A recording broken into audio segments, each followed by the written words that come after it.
Hello and welcome to episode 50 of the Championship Rounds podcast. Today, for episode 50, we thought we'd do something a bit different. We're going to be ranking deciding our best fighter from every decade from the 50s to the 2010s. We'll just go through them, talk a little bit about each sort of decades, the top fighters, and then just decide. So let's start with the 1950s then. Yeah, 1950s. One of my favorite, eras, the welterweight, middleweight era. My favorite style in boxing history. I think it's only right. We start off with, Sugar Ray Robinson. All right, if you were to ask most people who the greatest fighter of the 50s is, it would be Sugar Ray Robinson. I don't think he's like unanimous, but I think most people would say like it's definitely close. Like there's a handful of great fighters. Like you have Archie Moore, Kid Gavilan. You mentioned the heavyweight champions. You got Rocky Marciano, Floyd Patterson. Like the resume itself is just like too far in between like the other great fighters. Like they also have great resumes, but Like Robinson's resume of the 50s and Archie Moore's resumes of the 50s, like they are like very close. Well, and both ridiculous. I think like either one is fine. Like it just really depends, like what you, because he like Archie Moore, he just reigned throughout most of the 50s, Should have and ran like his longer if he was given a opportunity like earlier. and like his only, I guess, proper losses are when he just kept going up to heavyweight for money. You know, I mean, well, it probably wouldn't really be a debate if Robinson won the light heavyweight title. Yeah, those 2 rounds away from it too. But heat stroke. What can you do? Like they're not talked about enough. Like with like how great their longevity was, like on both sides, of, like both decades on like the other side of the 50s, but like the amount of times they fought and how like great of fighters they fought in the 50s, like it's a ridiculous number of like fighters, some multiple times. I mean, I guess. What do you prefer? Like Jimmy Bivens, Harold Johnson, 5 million times out of my eye. Uh, Burt Lytle, Charlie Williams, Nino Valdez, Bob Olsen, Howard King, loads of millions of times. Eddie Khan. See, I think the difference that what could give Archie Moore an edge is that he kind of fought like everyone. It kind of crazy. Like he didn't go like on any like crazy long winning streak like how Robinson did, but like th- he just fought everybody like consecutively. And like certain demographic of people, like Basilio. I mean, not Basilio. Robinson did not fight.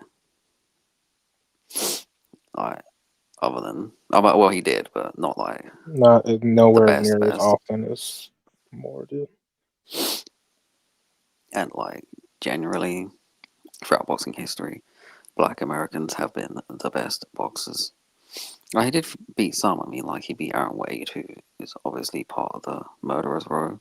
Mhm. and Holly Mims. He like traded fights with some of these fighters, and maybe even lost more than he won with some of them. But he goddamn fought all of them. Yeah, but he has just so many good wins. Yeah, it's not like the losses like overpower the wins. Like the wins he has are stupid. Like Aaron Wade, Robert Villamain, Charlie Fusari, Bobby Wilson, like 4,000 times. Jake Lamar, Randy Turpin, Graziano, could have beat Joey Maxim, Castellani, Foma, Basilio. again, some of those like several times. See, like when you're just like past your prime, like when he actually started losing a lot, Mm-hmm. like the later 50s. I mean, that's fine. Like to lose, like even just losing to Compositor, who's top, I don't know, top high all time, and Foma, and then like you knock out Foma in the rematch with like one of the best punches ever for him. So sexy.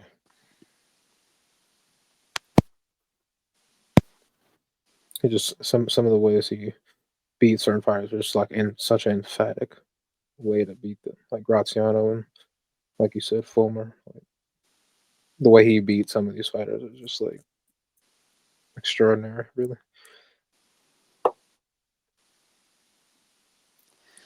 But I mean, look, like I don't think I would put him over these two, but man, I need to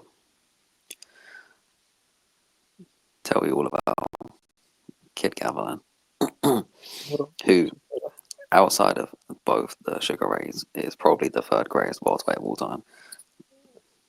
His welterweight resume is insane. It's insane. His chin's insane, style's insane, like unorthodox and just still gorgeous to watch. Look, Billy Graham, Johnny Brown, Billy Graham again, Tony Gennaro. Who am I missing? Right. Gil Turner, Lousy. Well, he's a middleweight, but what can you do?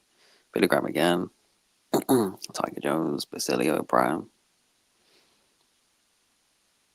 Those Brad Oh, fights.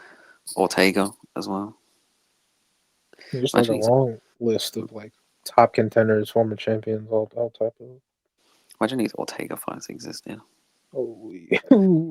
Especially the rematch.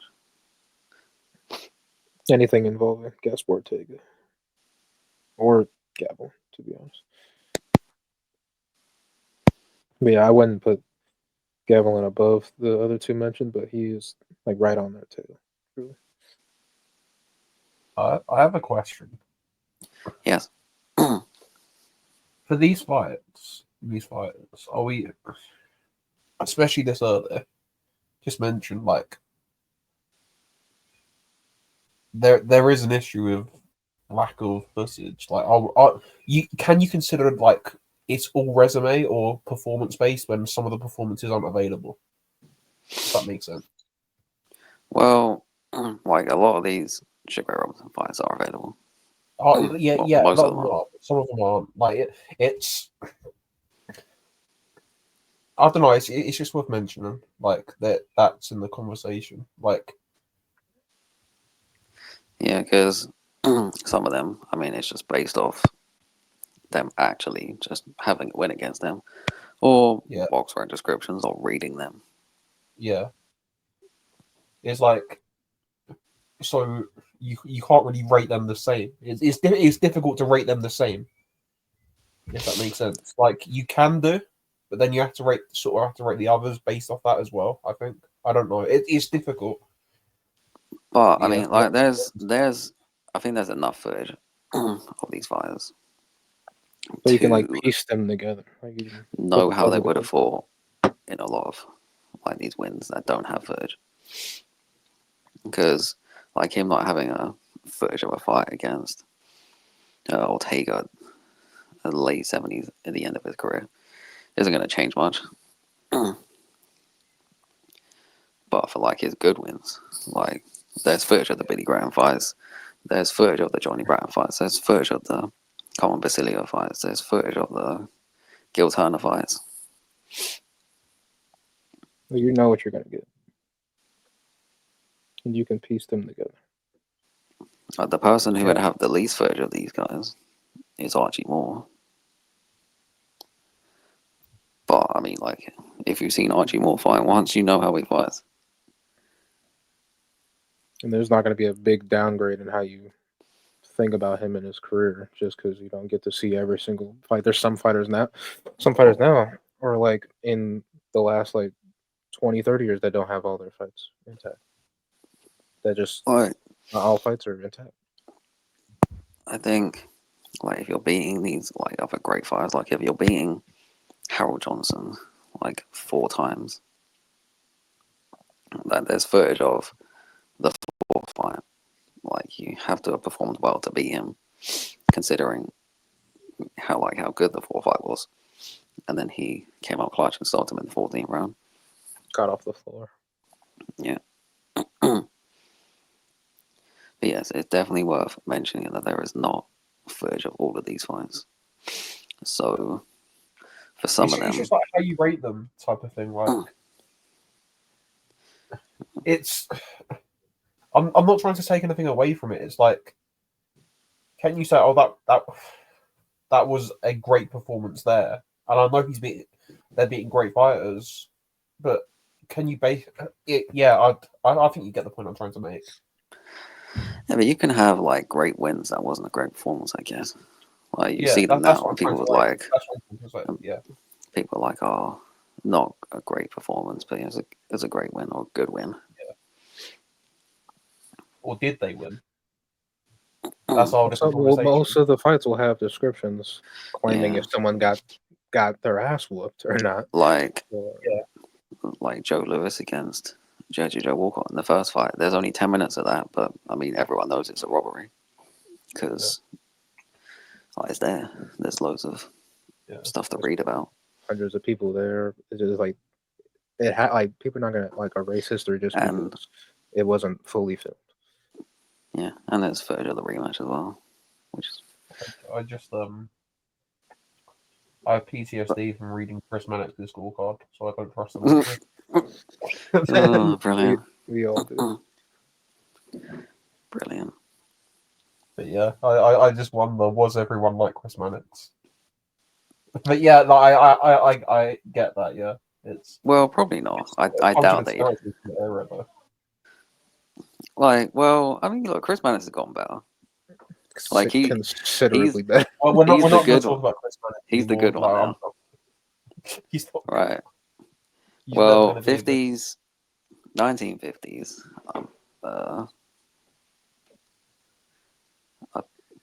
I kind of have to go with Chico Robinson, I guess. I mean, I don't know Robinson. Like, it's really close between him and Archie Moore. Then slightly below, you got Kid Galvin. And then I think slightly below that, you probably have maybe, who am I thinking of? Maybe like someone like Colin Basilio. Yeah. Yeah, that's fair. Are we agreed on Robinson then? Yeah. Yes. There we go. So on 1950s, Fighter of the Decade is Sugar Ray Robinson. Right, on to the 60s. There's sort of I think there's two sort of leading contenders here. It's Arnie and Griffiths. Like they're the two. It's going to be between those two. I think there's 3 leading contenders, and Ollie is not top 2. I don't know. I think he is. Again, I don't feel like how 50s like there's like a consensus one, but like not a clear one. I think it's the same here. It's like I kind of feel like I already know who is number one, but he's not again. There's no clear greatest See, fighter. like with the 60s, if you ask people who they think is the fighter of the decade, like they do with the 50s, they'll say Muhammad Ali. But I think if you ask people that like know boxing history, most of them might not. Well, at least people in. I think a lot of people would still say Muhammad Ali because he was pretty much untouchable for when he won the belt to when he got his license revoked. Mhm. And again, that's not like a horrible choice again because he's still one of the top fighters from the decade, even with all his greatness coming in really like a 4-ish year span. But I I think it's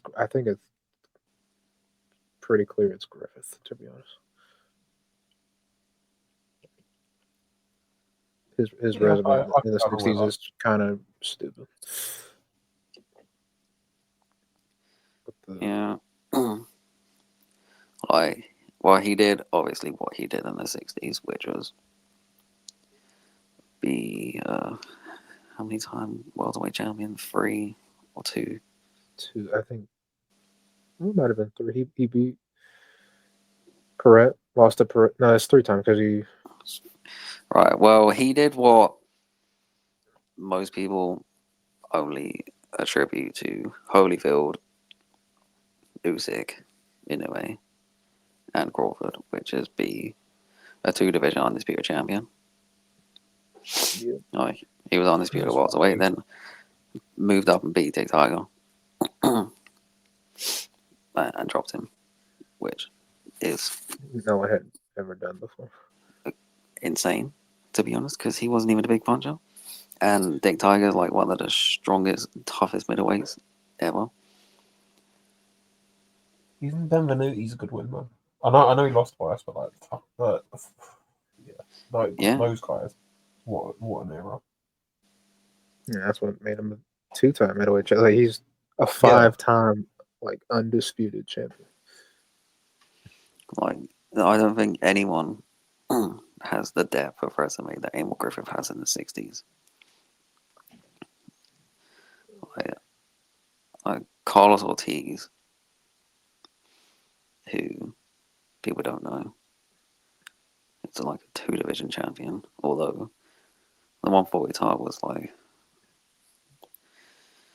It just came back. Really. it just came back. It was like, yeah, but like it counts. And he was a lightweight champion for like his resume in the 60s is And it's length as well.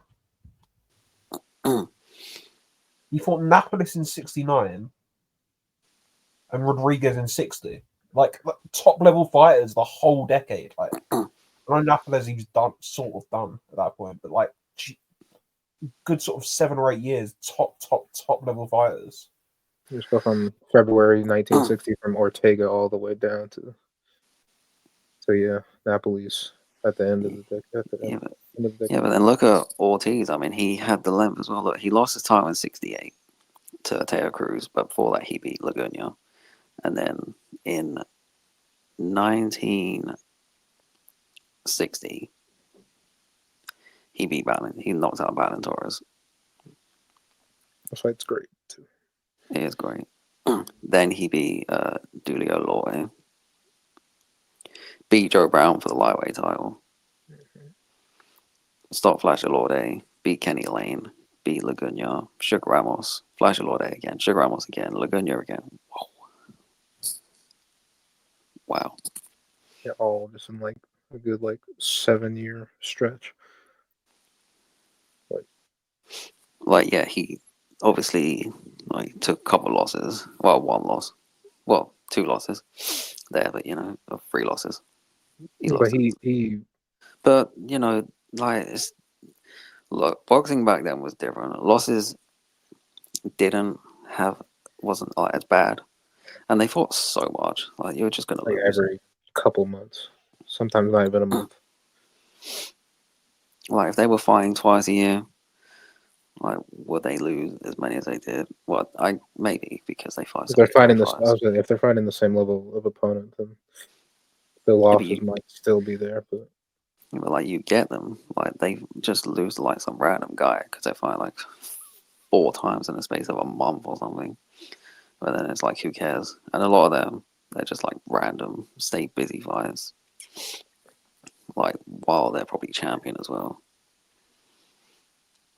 It's like a slightly over the weight fight, just in That's between one title thing. defenses. That's one thing I hate about this era. Like, just a general point. You can go fight someone in the same division, get beat conclusively, and still be a champion. It does my head in. Yes. That's a different thing. Like, it was just the times, like, but it still really annoys me how that could happen. There was some instances where like a fighter in those like non-title fights would perform so good, or even like maybe even win, would actually get their shot at the title in the next couple defenses because of how good they were. But most of the time, that didn't happen. They would probably not want to fight that person again if they beat them like that in those like non-meaningful non-title fights. Yeah. But it happened rarely with these fighters we're talking about. Like they Yeah, did fight those in I between know. fights, but they did fight those in between fights, like to obviously One stay in shape, stay busy. But they're like title wins, and even if they traded these fights with these fighters like Kyle Griffith with Ben Venuti and Perret and Rodriguez, like he still beat them. Yeah. Perret and Yeah. Rodriguez more than once. Yeah. Well, with Griffith,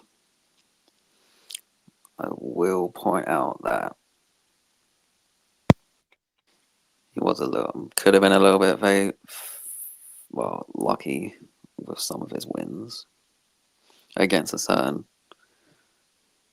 Cuban. Yeah, Well, not the certain Cuban that you might think of straight away, but Luis Manuel Rodriguez. But they were like so close, and they're so hard, just so hard to score. Shout out Dan Albert for scoring all them. I wouldn't even like know how to score those fights. Like, they're so hard to score. I've scored the first one. I think I scored the second one, and I just didn't even bother scoring the last two. I was like, they're also not great. They're not really great to watch either. But well, neither are a lot of Griffith's fights. true. Which is even crazier because imagine like what else like what if he had like certain knockout like more knockouts against these like great fighters that he fought if the unfortunate with the Perret third fight if he just had knockout wins over some of these fighters or more like just more fighters. Maybe. I mean, he did fight a lot of fighters that have good chins. Like, look at Rodriguez. I mean, outside of getting iced by Shit. Ben Venuti, I mean, I can't imagine he's been stopped a lot more times. I think he was stopped by Curtis Coates, wasn't he? But yeah, in the 15th round. He's only been stopped 3 times. Yeah, like going the distance twice with someone who stopped Griffith in a round. That would be Ruben Carr, for anyone who doesn't know. Like, I do think it's Emil Griffith, and it's always been Emil Griffith for me. But like Ortiz is very close. Oh, actually, we didn't even talk about Muhammad Ali. What are we doing? What am I doing? I didn't even talk about Muhammad Ali. We like mentioned at the start, but we just got so infatuated with good old Griffith. But Ali is still in the conversation. It just there wasn't the amount of like. It's unfortunate. I'm glad like stuff played out as it did because he still was a great fighter. But imagine those 4 extra years in the '60s, what he could have done. Yeah, see, like the problem with Ali is like he didn't win the title, till 64, and then he only had like 3 years. But what he did in those 3 years, Ludicrous. like stopping Sonny Liston twice, asterisk on the second fight, Floyd Patterson, Henry Cooper, Chevalo, like Cleveland Williams, which is one of the best performances ever. Terrell, Zora Foley was one of his best KOs ever. Yeah. And like, and Even Shane. just yeah, like he gets, well, obviously he gets style points because like no one's ever looked like him as a heavyweight, and that's like one of the most actually no, not one of, that's the most dominant heavyweight ever. 60s Muhammad Ali, like no one has ever done that. No one's ever looked that good doing it either. Yeah, he made it look fun, like just like it was just too easy for him. Yeah, just running through like I don't know how many people. I just named like 7, 8 people in like 4 years, and like might have even got better if he had those extra 3 years. He had those extra 3 years. This is probably a completely different story, and we're saying Muhammad Ali is the greatest fighter of the 60s. Yeah, without a question. Because he would have fought. Who didn't he fight? He would have fought Jimmy Ellis. Probably would have fought Joe Frazier at the end of the 60s. 60s, Muhammad Ali beat Joe Frazier. He would have fought Jerry Corey as well instead of fighting him in 1970 in his comeback. He probably would have fought Bonavino instead of in 1970. Oh, yeah, he would have had some of those 70s wins like a bit earlier, and it would have looked better in those fights.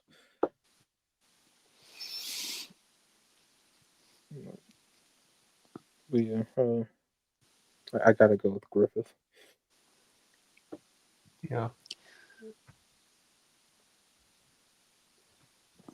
Yeah, I think we have to go with Griffith.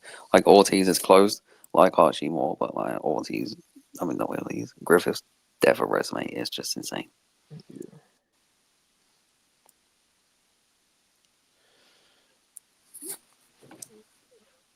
Yeah. So the 1960s we decided is Emil Griffith. A stupid name. The 1970s now.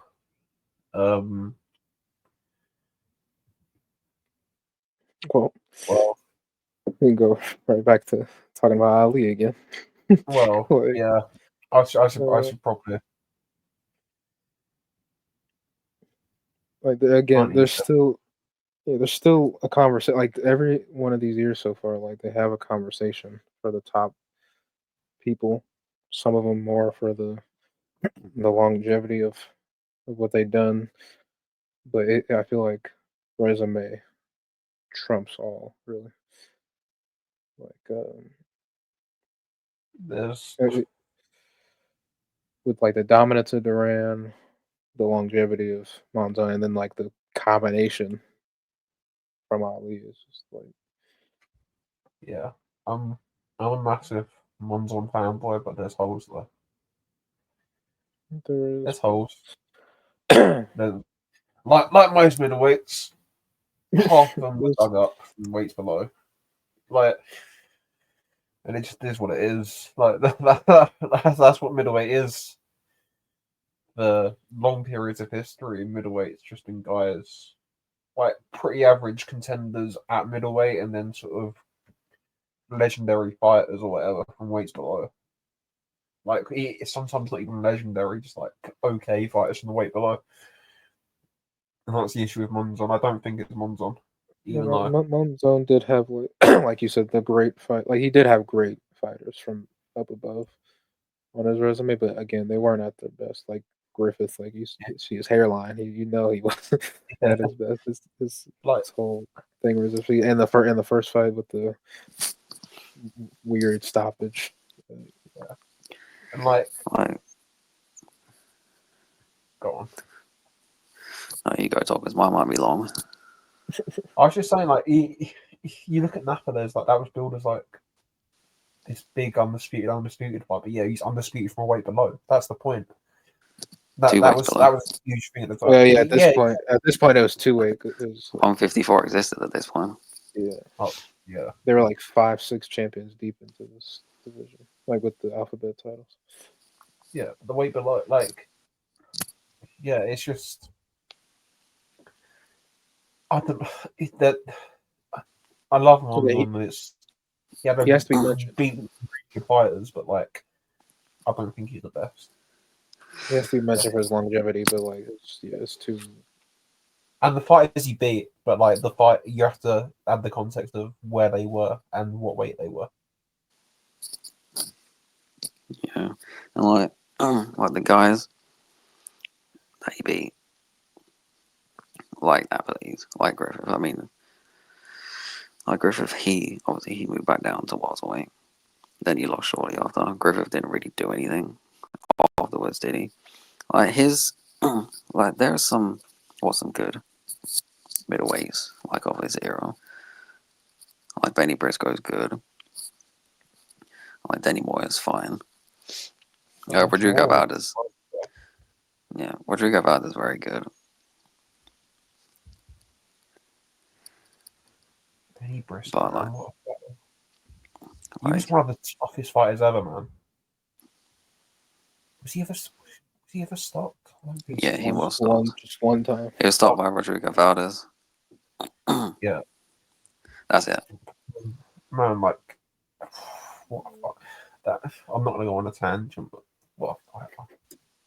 Yeah, look, it's that Philadelphia fighters, man, in the '60s. Philadelphia boxing peaked probably in the '70s. I said '60s, didn't I? I meant to say '70s. Yeah, like his resume is really good, but yes, lots of great welterweights.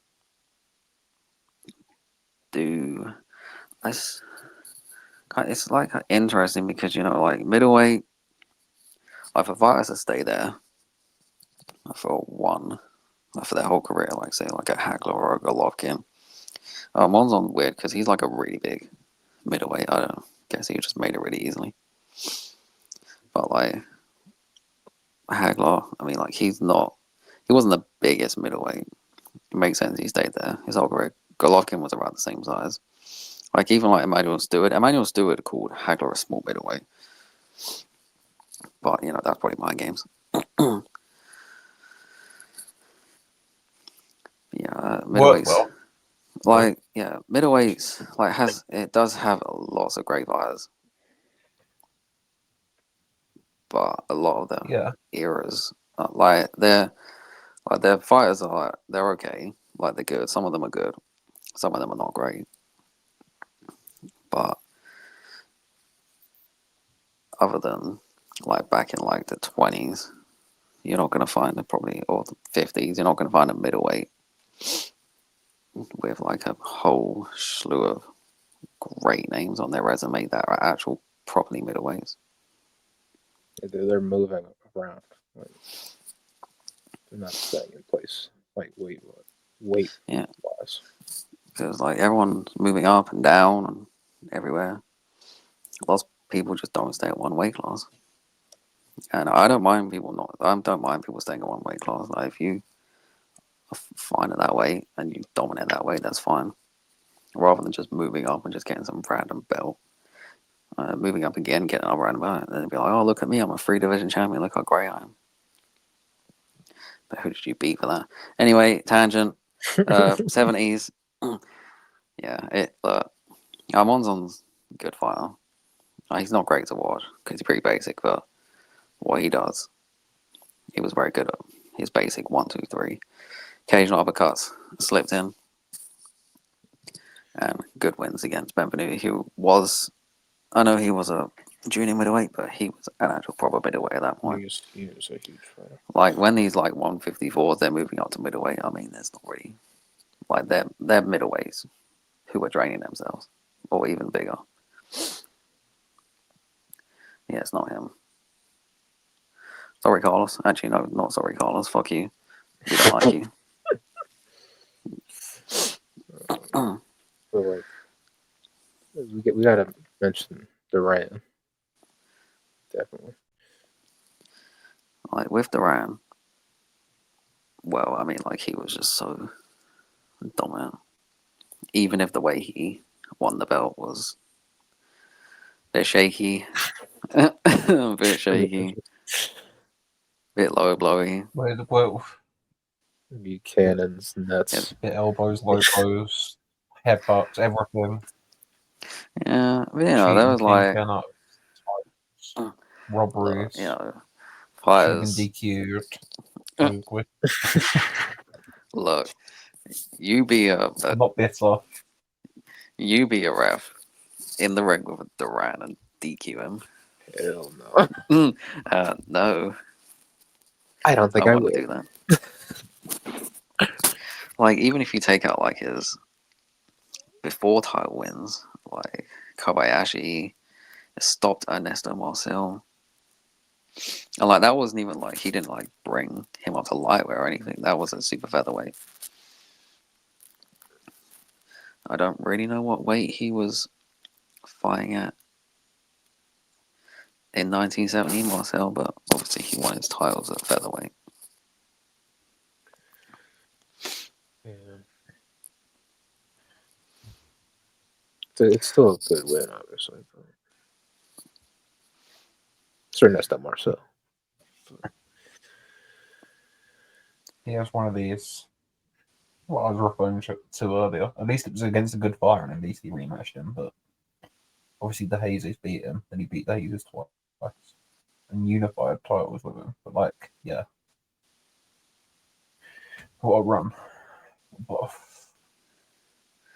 Yeah, like his like his lightweight run, like it wasn't like crazy. It's not the craziest lightweight run you're ever gonna see, but it was good. Who did he beat? I don't know. Stopped Ishimatsu, didn't he? Uh, he killed Ray Lamkin. He beat Edru. He beat Roat, Salmambi, Villamar Fernandez, who had the win over Arguello. Mm-hmm. And then you got to like factor in the late. Obviously, he was in like a transition period moving up, but he absolutely dominated and put like arguably his not his best performance. That was against Leonard, but one of his best performances against Palomino. And you still got to mention Monroe Brooks, and like there's still good fighters in there, like in between all the title fights. Like how you mentioned Manby, not a title fight, but Sal Manby. If I recall reading his book, he didn't really look that great in the Manby fight. But again, the fighter and the win point still good. Well, like Duran, like he's lazy, doesn't want to train. Like when you know like about him, like especially in the 80s, I have no idea how he made 135, at least for that long. Like in 1978, and you're still making 135. What? For like 8 to 10 like straight years, it's crazy.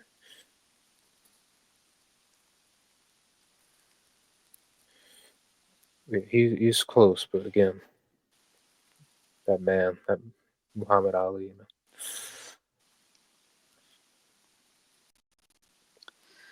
Yeah, like he has the dominance in the 60s, but like his resume in the 70s, this is even just like a great heavyweight resume. This is just a great all division resume. Ignore the weight class. It's just look at the names. Like there are some questionable names in between some of them, but Yeah, but he fought so many times. Like, it's what they do. Like, if you're like fighting Joe Frazier, then you felt like, I don't know, let's go look. Maybe for so many people. Ellis, Mathis. Jimmy Young. I just want to use fucking in between fights, my club. Ron Lyle, man. I mean, even that. Look, Fraser, Norton. look, this run from losing to Frazier to losing to Ken Norton, like by itself is good. like only one of them, well, only two of them are like like a polar bear. Blinn and Lewis. Yeah, Like Jurgen Blinn and Alvin Lewis. Like, if you fight Joe Buckner, they're okay fighters. They're decent world level fighters. Like at that point, they're not horrible. But like, look, like, well, first to show you like he was serious in his comeback. Coming back after like 3 years, well, 3.5 years out of the ring, and fighting Jerry Quarry in your first fight. Yeah, it's kind of. Then you want to go 15 rounds of Bonavino, who I'm pretty sure that's the only time he's ever been stopped, and he dropped Joe Frazier's wise. Yeah. And then, well, he has the best heavyweight fight of all time. Look, Jimmy Ellis, Buster Mathis, Mac Foster, Chavallo, Quarry, Floyd Patterson, Bob Foster, Bugner. That's in like a year and a half, maybe. If that. Yeah, like 17 months. Something like that. Like, the scale of his resume in the 70s is scrap the whole of his 60s career. Just take the 70s. He's still the greatest heavyweight of all time. Yeah. And then you include the 60s, then it's not even. I don't think it's a discussion. Really. Yeah, like then he like avenges his loss in the second fight to Ken Norton, who is arguably the fourth best heavyweight of the 70s, behind the big three that we know. Then he beats Joe Frazier again. And then, just for shits and giggles, let's just go stop George Foreman. 40-0, 37 knockout George Foreman, who just murdered Norton. Like, and just murdered Norton and Frazier and it's killed Jose Ramon with an upcut in the first round. and when you're totally shot to pieces, go and beat Ernie Shavers. Yeah. Well, that's the thing. He was shot to bits and he was beating Ernie Shavers. Like, and this is a guy who, like, his legs were never the same when he came back. Like, he spent a lot of his, like, he couldn't move around the whole fight like he could do in the 60s. He spent a lot of the time just on the ropes. And like, he had to show his crazy chin and toughness. That's why he has one of the best chins of all time. Like when you lose one of your biggest attributes, and then still to beat all these guys, that's just crazy.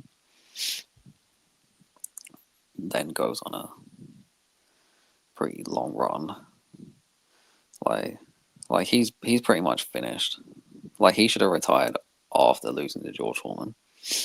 Like even though he's only 32, I mean, like he was a pretty old 32 at that point. Like stopping Ron Lyle. Was it the Webner fight? We know what that inspired. Then he has, in lots of people's eyes, just the best ever heavyweight fight ever. Not my eyes, but lots of people's eyes. Thriller Manila. I mean, even the first fight is still in the set. Like, pick your poison, really. He should have definitely retired after that fight. Then he's beating Jimmy Young, who, well, we can discuss the fact that Jimmy Young should have won that fight, but Jimmy Young's a good fighter. Like with Jimmy Young, like if he gets that win, he has wins over Muhammad Ali and George Foreman in the 70s. And Ken Norton, I mean, he lost the third Ken Norton fight. But look, what great fighter doesn't have gift wins? I mean, there's lots of great fighters have gift wins. Like he's not the judge. Like he should have lost to Ken Norton and Jimmy Young, but that's fine. Then like Life and Death with Ernie Shavers. Like, Parkinson's setting in, slurring his speech, can barely move. And like, yeah, so what? He lost to Leon Spinks. Like, you're gonna hold losing to Leon Spinks against all of that? No. And then got it back, by the way. And then he got it back. Yeah, he got it back. Yeah. And that was it for the 70s. Yeah, like 6 months later, 7 months later, got it back. And like it wasn't a split decision type of fight, but it was a close fight. I watched it again the other day, and like he actually looked better on his feet in that fight than he did in most fights pre Foreman probably. And thankfully, that's the last of thankfully that's the last of his fights in the 80s. I mean the 70s, but yeah, it should have been his last of his fights. Full stop. But nope. They wanted to get bad by Larry Holmes, and then for some reason fight Trevor Berbick. I don't know. It's hard to let it go. Unfortunately, some people have a hard time. Especially Ollie. Especially someone like Ollie. Like he's like so much confidence that he has, and like he can tell like something's happening to him, and like he's putting on weight, his speech is slurring, can't move. But you know he's like the most famous man in the world at that point. But tangent, yeah, I mean like it's him. Yeah. You know, talk more about it. It's Muhammad Ali by a good amount. Like there's like a lot of good, Yeah. great fighters like So Olivares with bantamweight. Then he gets a featherweight title.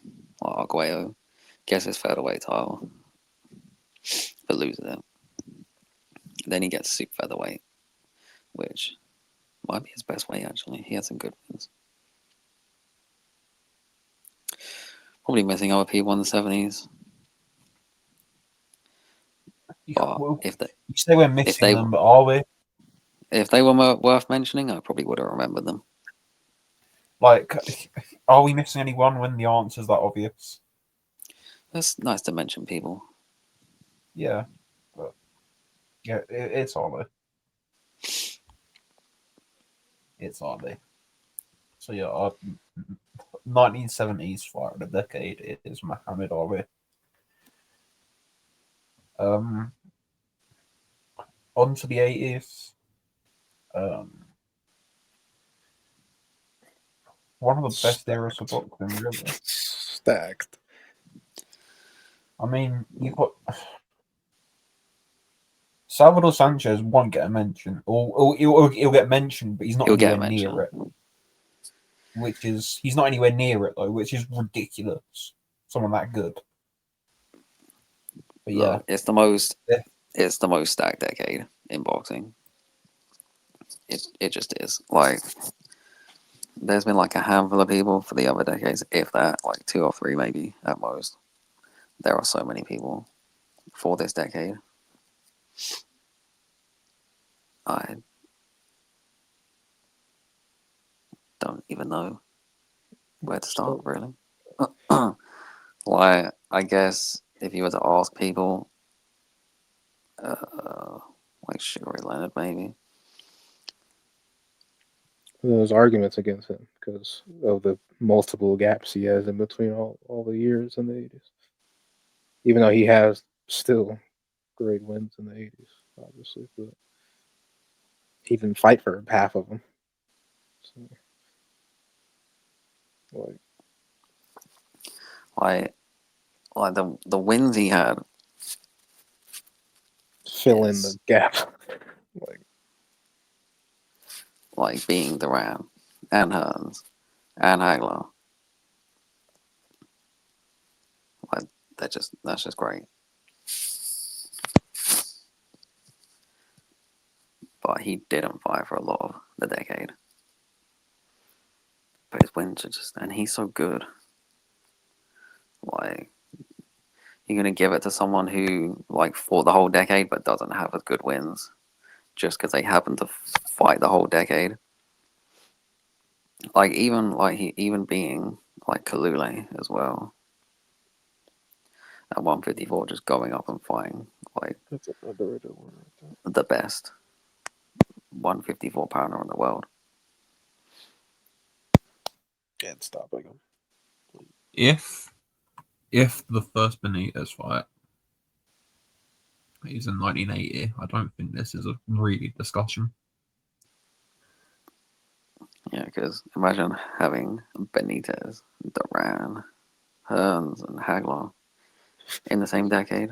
Like, what? Yeah, it's just Without even mentioning again Kalule and all those other like not super great fighters, but still really good fighters. even Dave Boy Green.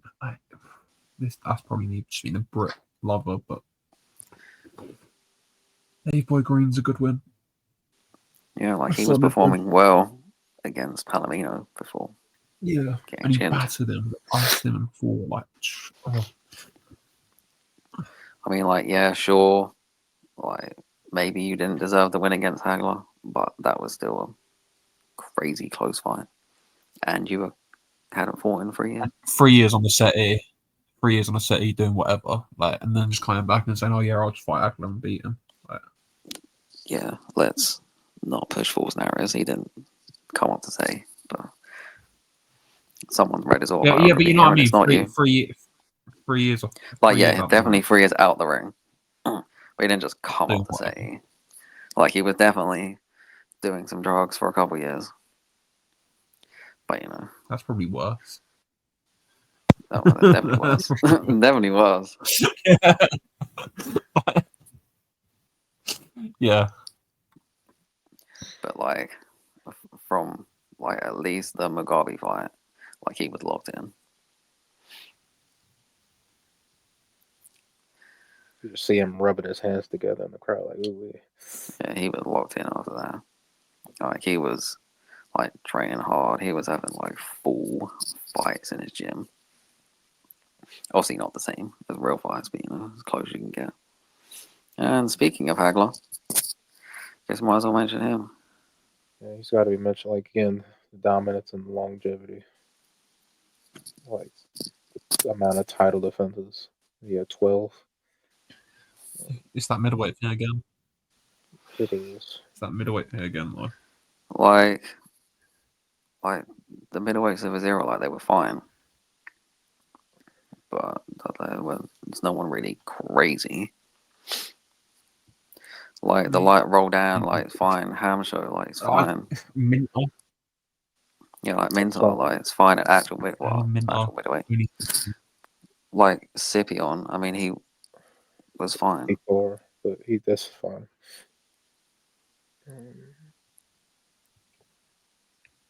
Like a good amount of them were okay, but like, you heard like Hearns and like Mugabe, who aren't like weren't middleweights at the time. They still were like they're still really good goddamn fighters. You know, like, Antifermo, fine. Proper middleweight at least, which is good. Like, Duran, like, yeah, he had it wasn't, I guess, as dominant as you would think it should be against a lightweight, but this is still Roberto Duran. Like, Duran wasn't kind of a small fighter. Like, look at those two in the ring. You wouldn't think that guy across from Hagler was a lightweight. Like, Hagler's not the biggest guy. Duran, obviously, you could tell there was a difference. It also wasn't as close as scorecards had it, the scorecards make out. or how it's like brought up to be, but like he needed to win the last round, and it shouldn't have been like that. Like, Duran fought great, like, great. But then you look at what Hearns did to Duran next fight. Yeah. I think what? Yeah, but You you know, know. Hearns is massive, crazy puncher, and look, well, I mean, it's hard to say like with Duran because he always gives excuses for every single loss. But you know, like, in his autobiography, he says he only had a month to train for that fight. Whether it's true or not, I don't know. But they said they only gave him a month. He had a month's Started to notice, train a and month ago. especially He realized he was fighting in a month. He probably had more than a month, and then just realized, oh, I'm fighting in a month, so I might have to do some training. yeah, like especially Duran, like the amount he blows up in between fights. Like it doesn't matter. Give him 10 years to train for Hearns. It doesn't matter. He's getting iced every time. It doesn't matter.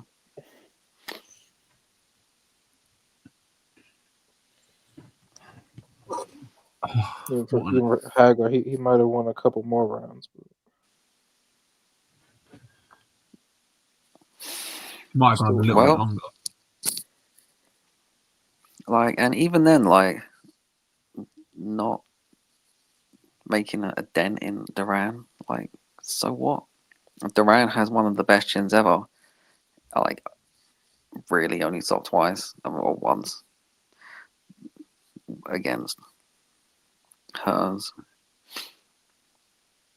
who, well, he's like Hearns' right hand. Like that right hand is knocking out lots of people. most people.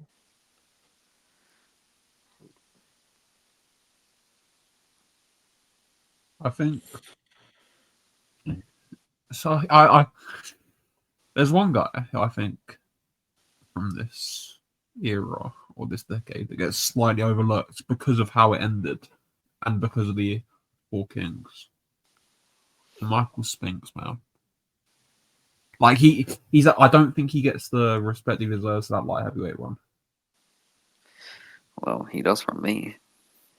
For most people, he doesn't get respect for anything he's ever done. They just Yeah. go, "Oh man," because of the way it ended and Mike because of the Tyson. other fighters. Yeah. Like to most like casuals, like yeah, he's just the guy that got stopped by Mike Tyson in 90 seconds. But to the people who know, like he's one of the greatest light heavyweights ever, who cleared out the deepest light heavyweight division in light heavyweight history.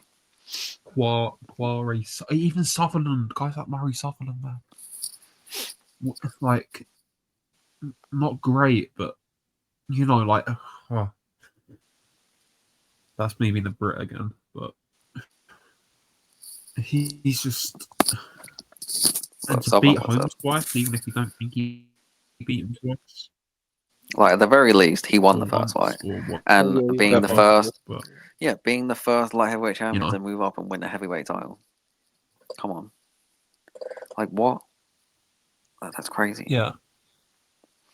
You know, like Sutherland, he beat Yankee Lopez, he beat and Ice Marvin Johnson, beat Eddie Mustafa Muhammad, beat Coley, Eddie Davis.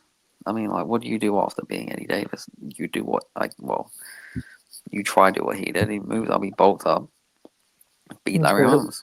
Barely, was he 199, like 200 pounds. Like, you beat. Am I gonna? No, no, you can go.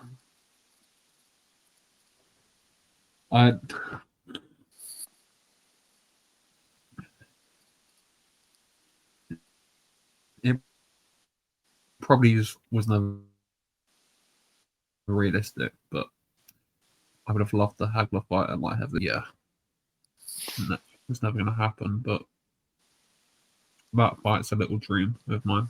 But anyway, Hagler's just way too small. Yeah, it probably would have showed. It would have. Like, I'd love there to be great and actually tried, but you know. Look, he's just a middleweight. He's not moving up to light heavyweight. They are so much bigger than he is. Like even Carly, like he's obviously 5'1", but he's like built big. Well, I don't think we should hold. Like if you can hold him not moving up, sure. But that I'm not saying. Oh yeah, he definitely should have. Or I'm not really holding it against them. I'm just saying I wanted to see it sort of thing.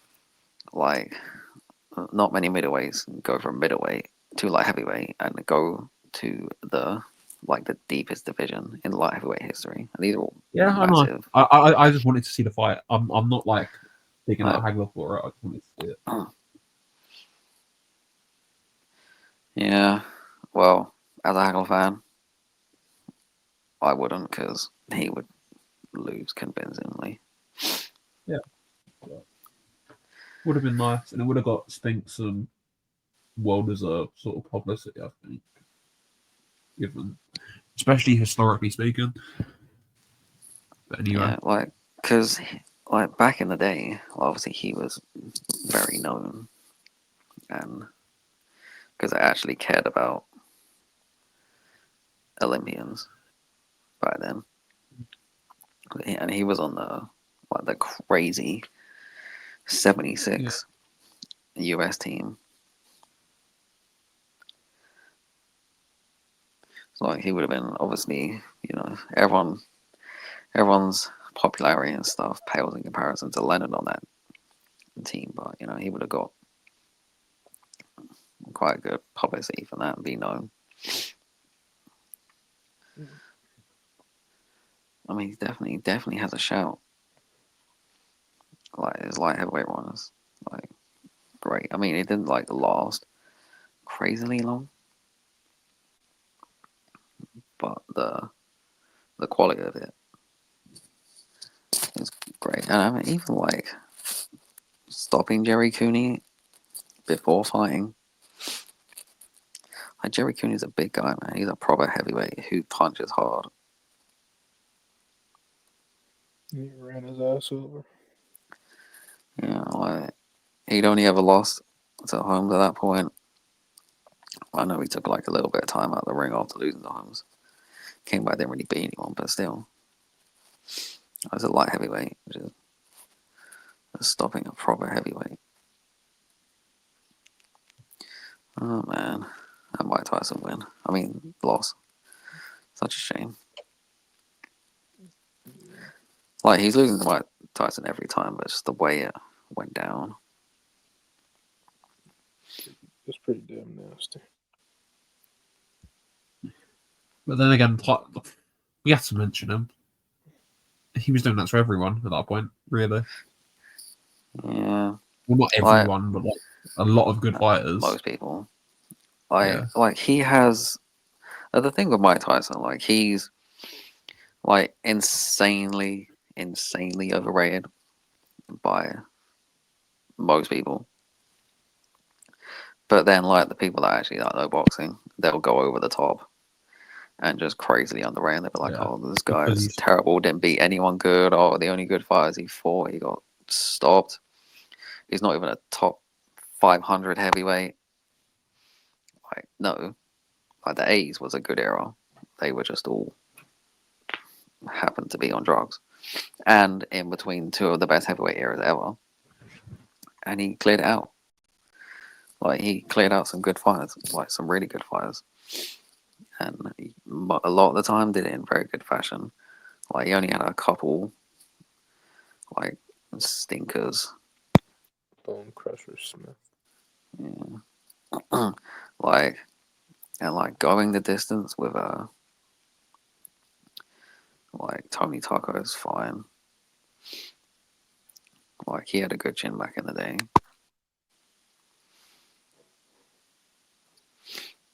And like look, like Penguin Smith, good fighter. Trevor Burbick, good fighter. Like even before he was a champion, like beat James Tillis, Tyrell Biggs, gold medalist. Obviously, like absolutely destroyed Larry Holmes. Killed Michael Spinks. Stopped Frank Bruno, Carl Williams, and then we all know what happened after that. He lost to Michael Douglas. Well, who didn't stop Frank Bruno? in fairness, Lennox had some trouble with him, but yeah, like, look, he's Frank Bruno wasn't bad. Like he was just a bit stiff and didn't have the greatest chin nor the best stamina because he was so stiff and muscle bound.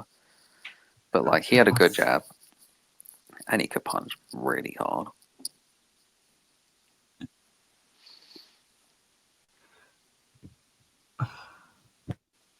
yeah. But I I think it's Leonard. I think it's Leonard. And yeah, but it's close. This is the hardest one, but I think it's Leonard. Look, they're still guys, man. There is still guys. You gotta look at Chavez, man. Chavez. Like, look. Yeah, sure. He fought 500 million people that no one knows, but that was in between his like top wins. Like, he's not just fighting 50 million cab drivers, as Greg Howden called it. Like, he's fighting good fighters, like from 84 to 1990. Like, he beat some really good fighters. Yeah. Nice. And he put I in. didn't think of Chavez like that, man, because of the robbery. But yeah. Yeah, You're but right. that was in the I know 90s, that was. like, I know, but like, look, it's clouds my Penel judgment on him. Whitaker. Yeah, It's it Penel clouds my Whitaker. judgment on Chavez, admittedly. Like, And I don't blame him. I blame Don King for that. That's Don King's fault. I'm bitter on it because of that, though. Like, yeah, you are right, but I'm yeah. I've always had something against Chavez. Like, look, like, he beat Mario Martinez for a title, stopped Ruben Castillo, someone Sanchez went the distance with, stopped Roger Mayweather, beat Rocky Lockridge. No, this is not a robbery like people claim. Like, Gomez, yeah, that was a robbery. This was not a robbery. Beat Laporte, Cabrera, Rosario, absolutely dominated Rosario, one of the best performances ever. Beat Lemon, beat Jose Luis Ramirez, beat Mayweather again, stopped Sammy Fuentes. Unfortunately for him, the Melcher Taylor win was in the 90s. But man, that's good. Like, yeah, sure, loads of not great names, but man, he's fighting like 6, 7 times a year. They're not all going to be great.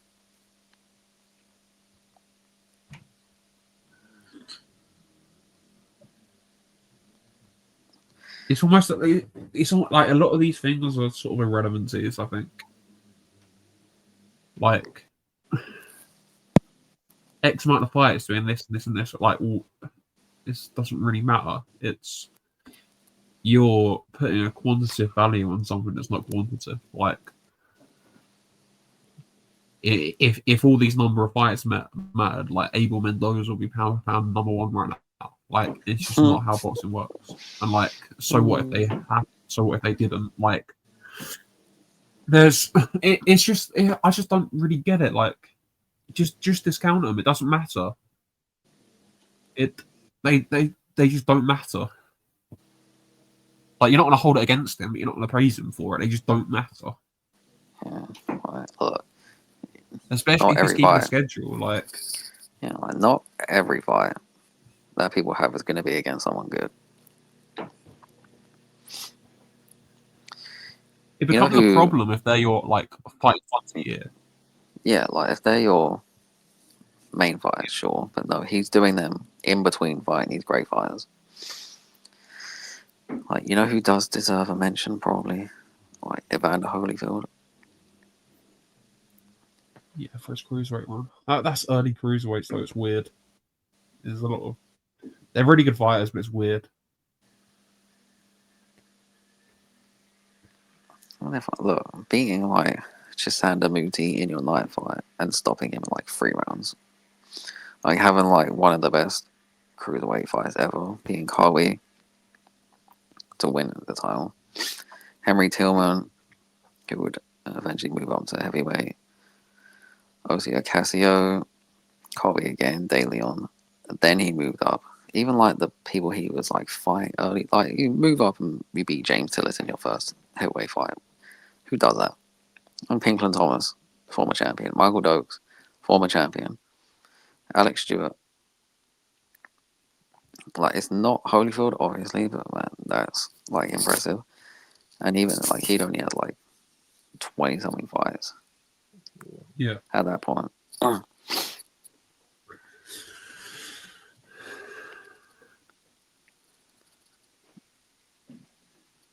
I still struggle to look past. Well, Why? you know who does deserve a mention? The best African fighter of all time.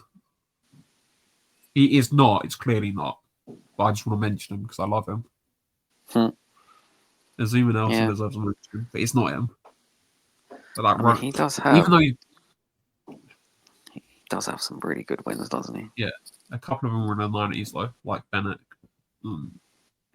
Yeah, but that he was almost perfect. Like he got stopped by Sanchez in the 80s, and that's it. That's his only loss. Like and he nearly went the distance. Nearly went the distance. Like that was a really close fight as well. In like I don't know, 12th or 13th fight. I don't know. Like, it was 13th fight. Yeah, then he stops Wilfredo Gomez. He absolutely chins Calder went around. Beats Villasana, Cabrera, Villasana again. Martinez, who beats him twice. That's who Chavez beat. Jim McDonald. And then he stops Jim McDonald, Yeah. Batters Jim McDonald as well. Like, absolutely flogged.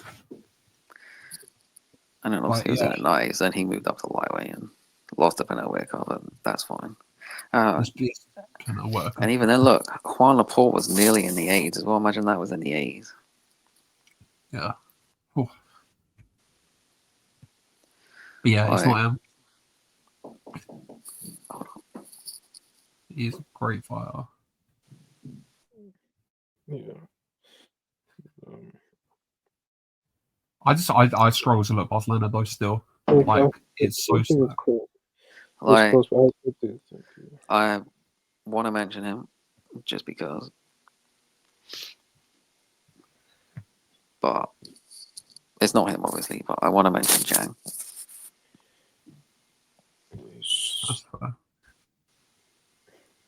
because like his 108 resume in the 80s.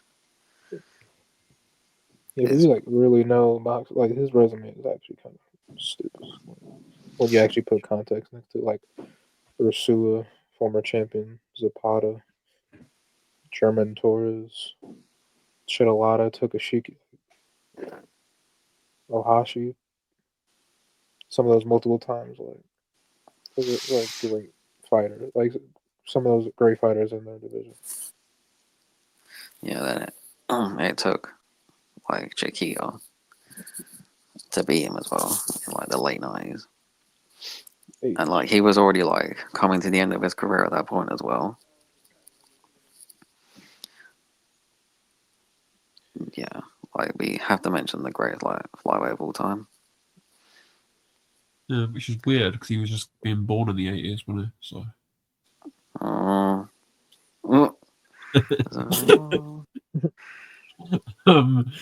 Yeah. But I've said that I can't look past Leonard. All right, I'm not going to look past Leonard, but we've not mentioned someone yet. There's so many. We're gonna keep mentioning more. Want to do the honors? No. All right. Well, Thomas Hearns, who we have mentioned him, but we didn't actually discuss him. But Hearns started the decade stopping a former welterweight champion in Anton Espada. Destroyed Eddie Garza, absolutely killed Pepino Cuevas to win his title. Obviously, he'd lost to Leonard. Look, see, that fight's obviously, if that's now, Hearns obviously wins that fight because it's 12 rounds. And he overtrained for that fight. I don't like that excuse for that fight.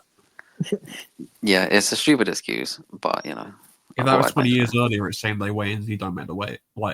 It happened when it happened.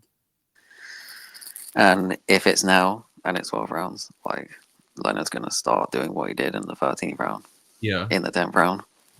Yeah. He's probably not gonna wait as long because he does have 15 rounds. He definitely did overtrain. Why is a guy like him weighing in at 145?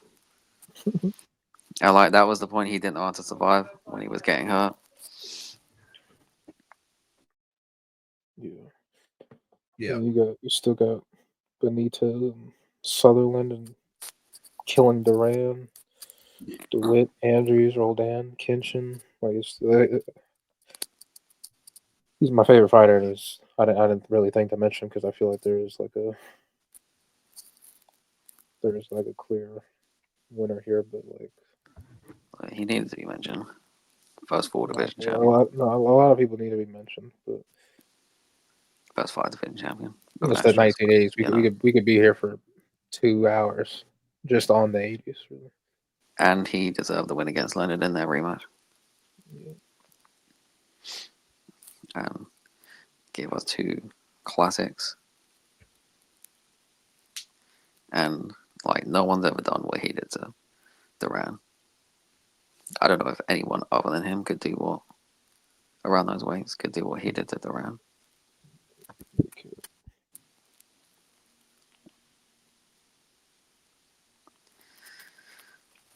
But yeah, bloody hell, Leonard.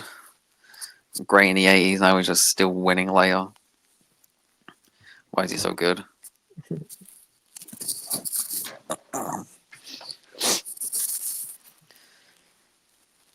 Leonard then.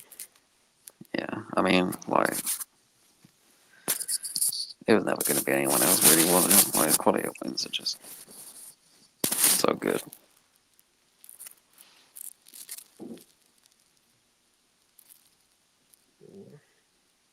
Yeah. So our fight of the decades for the 80s is Ray Leonard. The 90s.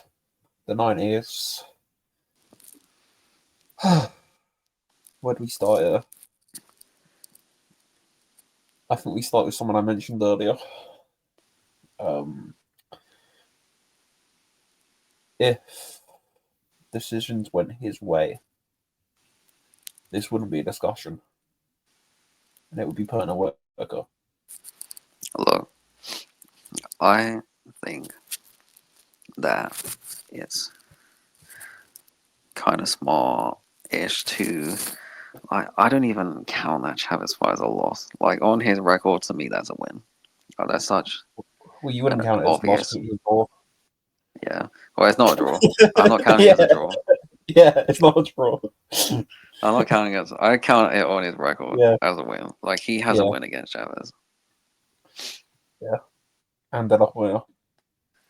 Oh, that one was at least close. Like, he has a win against Rodriguez. I mean, not Rodriguez. Ramirez and Chavez. Like, those are 2, like, egregious rivalries. The Oscar De La Hoya one was at least close. I said the other day, like I every time I've watched that fight, I've scored it to Pernell, and I'm talking about the lawyer fight. Like I'd close, yeah, whatever, close, but Pernell won that fight, man. Made it even closer because of the stupid WBC like headbutt. Well, yeah. Bull. It's just so stupid. They're saying that like that's ruined like multiple fights, like in the 80s and 90s. That rule, like with for example, like Injun Chi versus Michael Brody.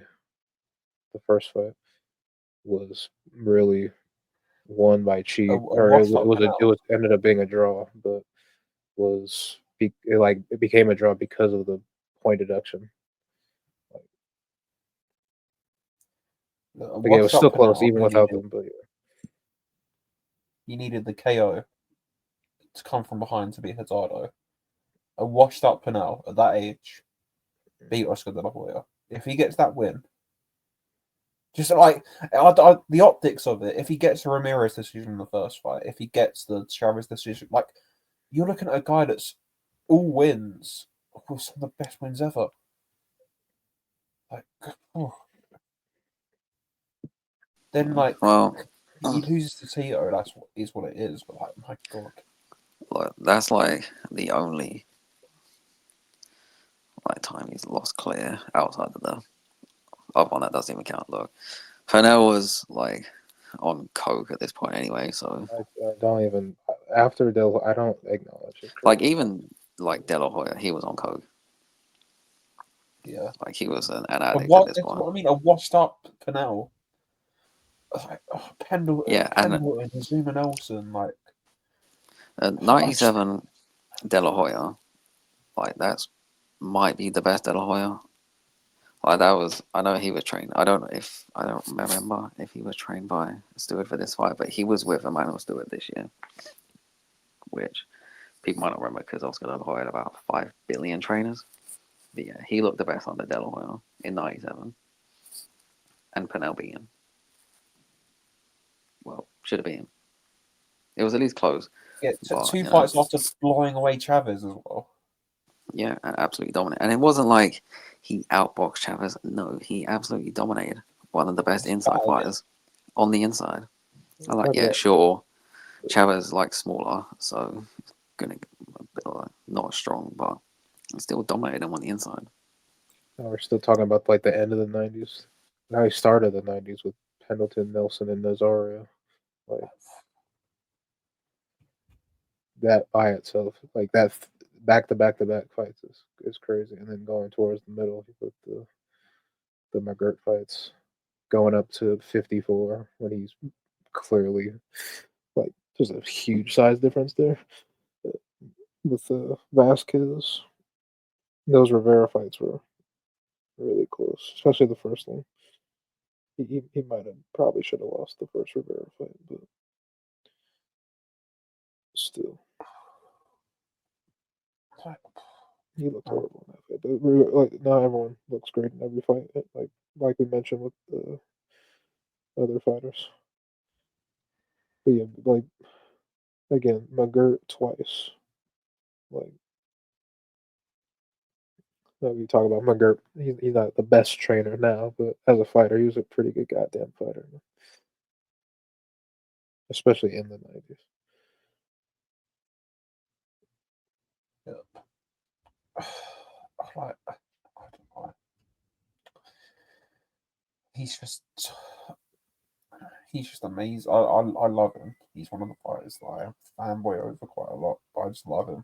He's so good. Which is funny and like kind of Even if he crazy. Though. Go ahead. even if he was like he got boring allegations quite, or like people. I'm probably basing this off one tweet I saw a couple of weeks or months ago, but like it's just one of these fighters that constantly went to decisions and it just didn't matter. He was that good. I was gonna mention something along the fact like back like when the fights were actually happening, people didn't really respect him as much as they do now because he wasn't really like a super exciting fighter. Like he doesn't have that many great two-sided fights because he's just outboxing damn near everybody. Like the first fight with McGirt. The first fight with McGirt's like pretty good. Like the Furtado is a great like come from behind fight, but like everything in between is kind of just like a skill off. Really, like it's just him being dominant. But again, he fought a bunch of fighters with great chins like Brazier and Pineda and Vasquez. Like he's fought like even if he had like a crazy amount of power, he might have not stopped these fighters anyway. But it wouldn't have mattered because he's dominating them. So. Look, people who call Pernell Whitaker boring are people who know that he's a great defensive fighter, watched a couple of highlights and said this guy's boring. No, he's not boring because Pernell Whitaker, like half of Pernell Whitaker's career was spent up close in the pocket with fighters, fighting on the inside. How's that boring? Yeah, like, but even then, like when he was defensive, like no one used defense like Pernell Whitaker. Like maybe he's doing all that moving and stuff right in front of you. He's not running. He's not doing that. He's doing all that fancy stuff a foot away from you. You just can't touch it. The way Pernell Whitaker defended, no one defended like that other than him, outside of maybe Sapar, who's basically a life lightweight. Pernell Whitaker just not as good. That's like him not as great in smaller version, but like the insane upper body movement is just you didn't have to move that much to be defensive, which I don't really understand why he's called boring. There's a difference between boring and just being dominant over fighting. Yeah, like, are you bored of him being all these What's great fighters so easily? Like, sure, yeah, but him as a fighter, no, he's not boring. He's very offensive. He has on Comedy Box. I mean, he has one of the highest fights where he's landed the most punches, 400 punches against someone. I can't remember who it is, but it's there. Then you can look. Yeah. Anyway, like, look, the best fighter of the 90s, or like period, ever, is Roy Jones Jr. And he's an interesting case. Like, he's so good, like insanely good. Like 168 Roy Jones, put everyone same size. He's beating everyone, probably with his eyes closed, with both hands tied behind his back. The sheriff of Nottingham has something to say. How about that? Look, Carforge wouldn't know it was him. But yeah, like he, his resume is like, it's nowhere near as good for him to be ranked as great as his skill. And he does have like maybe the best win in the 90s, because, well, officially, because Pernell has a draw, even though I count that as a win, against James Toney and beating Hopkins. even And guys like, like he has, I mean, he Malinga, has like some underrated wins. like Sosa and Tate? Malinga, like Mike Callum. Like, yeah, Like, You just know he beating, would have went undefeated in the '90s, like if the Montel Griffin thing didn't happen. But yeah, look what he did in the rematch. Like, Montel Griffin, like, he was putting on a performance of a lifetime, but like, that's obviously he had to perform, which he deserves most of the credit, but some of the credit has to go to Eddie Farch, who like made the game for him. And like, look, like being Reddy Johnson, that's a good win. Like Virgil Hill, like the most dominant light heavyweight outside of Roy Jones. Well, actually, maybe not. Outside of him and Mikuchevsky, like Roy, the most dominant light heavyweight in the 90s. that's Roy Jones Jr. is my poster boy for calling out lineal nonsense. And like, it's This just is ridiculous. Like, he was the best light heavyweight in the world, clearly. Just because someone wants to hide in Germany or Poland, like, doesn't mean that they're better than them. And look, maybe Mikuchevsky should have fought Roy Jones and not wanted to stay in Germany most of the time. Like, Mikuchevsky was a good fighter, but you know, Roy Jones was taking his head off. he would have taken his head off. That's what I'm saying. Like, it's just Right, but that's just a one-time weird. case. you know, it's not that. That's like it's an anomaly of that happening where there isn't like that big of a greatness and skill gap between like the ring champion, lineal champion, or like the top fighter and a lineal champion. Like some lineal champions should not be awarded certain like awards and stuff. But again, And but Most of the Mikuchevsky wasn't time, like a bad by fighter. case basis. like most of the time, when you're lineal, like you are the best in the division, and even when they like get a new lineage, I mean, you have to be the top 2 ranked. And like in Mikuchevsky's defense, I mean, he did beat Virgil He Hill beat for it, that yeah. lineal, Good win, who but like, yeah. was the best light heavyweight in the world at the But time. there's a reason one's being discussed in this list and not the other. Like Jones would have taken his head off inside 6. It's not Yeah. a close, not competitive.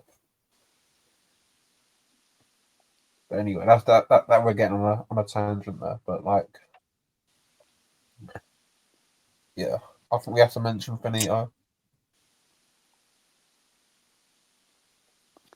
Yeah, We have to like, mention like with Ricardo Lopez, like obviously people are like, oh yeah, minimum weights, not great. And like, let's be He honest, also won a fight with like, light fighters in the 90s, I think. Was that the 90s or the 2000s? like he did go up, not when he should have gone up, but he did go up. Yeah. In the late 90s. Yeah. Like, obviously, it's kind of like a bit like middleweight, but there's great fighters in the division, but they're not like great contenders, I guess, but they're not bad.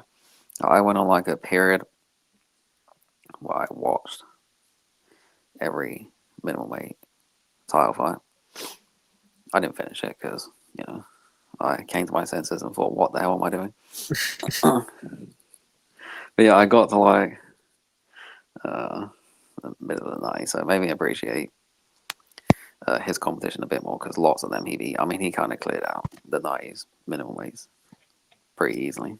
Yeah. It wasn't really. Lee, Lucas, Guardia, Melcher. And Okay. these are like multiple like actual like former champions. Sanchez, Villamor. Like it's not. Some of them obviously are questionable, but they had to be the 1990s of like a new division Like, where he's at the obviously, very top of. yeah, obviously, 90 minute weights are not the greatest, but they're not like terrible. Like, some of them are fine fighters that he beat, especially Hashi. Hashi's good. Now, he gets criticism for not moving up to light flyweight and fighting the likes of Chang, not Chang. Or could I say Chang? No, that was too early. Well, too late. I meant to say Carvajal and Shaquille. Like, people criticize him for not moving up and fighting them, which he should have, but he didn't. What can you do? No point crying over spilled milk. He was happy just picking up a check on donking on the card. Yeah, that's fine. Like, he was just clearing out his division easily, like Ricardo Lopez. Like Roy, the best fighter I've ever seen. Ricardo Lopez is probably the most perfect fighter. Like, if you were to build like the best technical fighter, just like doing everything right in boxing that you're meant to do, a textbook. Well, you don't need to build him because he already exists. His name is Ricardo Lopez, and there's lots of film on him. Go watch him. Yeah. Oscar deserves a mention as well. Primos, even with the Whitaker fight, which I thought he lost, like this unreal performances there. Yeah, like he performed like pretty well against De La Hoya as well. He's jealous. Yeah. Yeah. Like, I mean, he's some good wins in the 90s. Like, he was just Like the problem. Yeah, like the problem with Oscar De La Hoya is look at him now. Like, you never think he was just some great fighter. He's just living, man. Let him play. but man, he's a superstar in the sport. He did everything. Olympic medals, like world titles across like 4 legitimate divisions, not 6, or might be 5, because we do not count the WBOs. But yeah, just let him live, man. He fought a murderer's row of people, like just He fought everyone. Yeah, and like if he got the decision he deserved against Felix Trinidad, he'd be like way up higher in this conversation. yeah. But then, like, if I guess if he lost against Canal, like, yeah. Coke-headed Panel. But like, yeah, becoming like that's would have been such a big win for. That's why it's not like talked about some crazy win for Trinidad, even though it was, because like he shouldn't have lost. Like, yeah, sure, Oscar fought like an idiot for the last 3 rounds, but man, he gave him a boxing lesson for 9 rounds.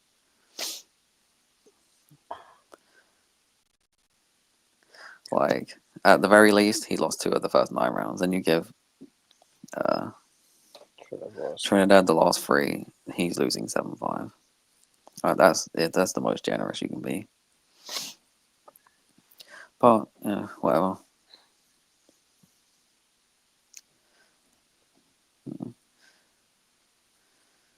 Like, who didn't Oscar De La Hoya fight? Barry Jones. Yeah, luckily, But yeah, he'd have been looking like Freitas in the first round. Just ignore every other round after that. Yeah, dropped like 6 times. I guess suppose look, we have to mention some heavyweights. I think, like, I know Lewis beat Holyfield twice in the 90s, but I think Holyfield was the like greater heavyweight in the 90s. I just think Mannix is better though. Oh yeah, he's better. Yeah. Like they both have like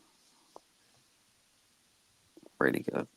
Obviously, I mean they got losses. Obviously, Leonard's got. See, Lennox is like there's pre-Emmanuel Stewart Leonard. I mean Lennox. That doesn't really just forget about that guy. And there's post Emmanuel Stewart Leonard.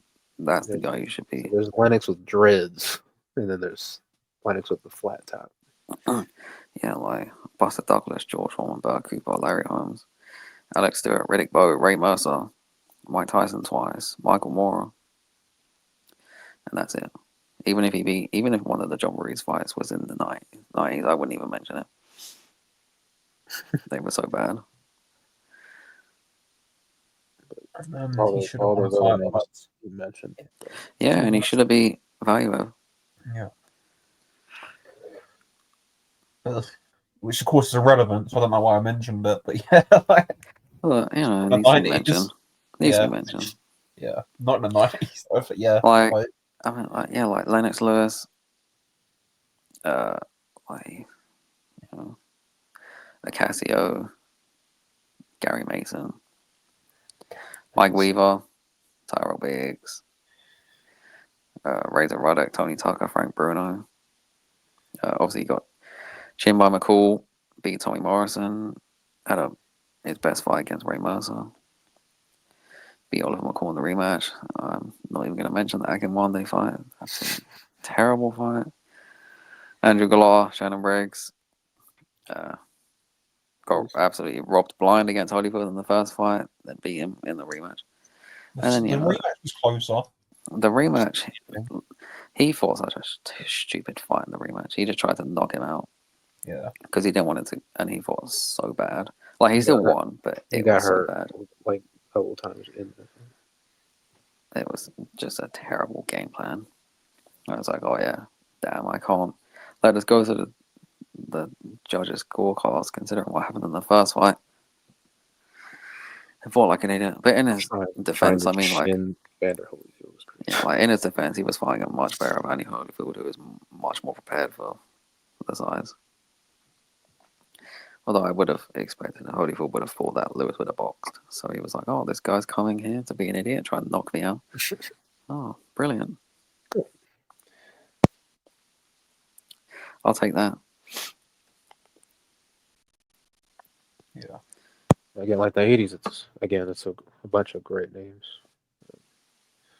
All stacked on top of each other, but it's I guess you need a mixture of like dominance, resume, performances.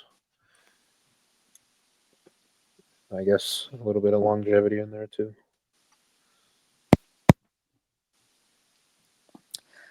Like,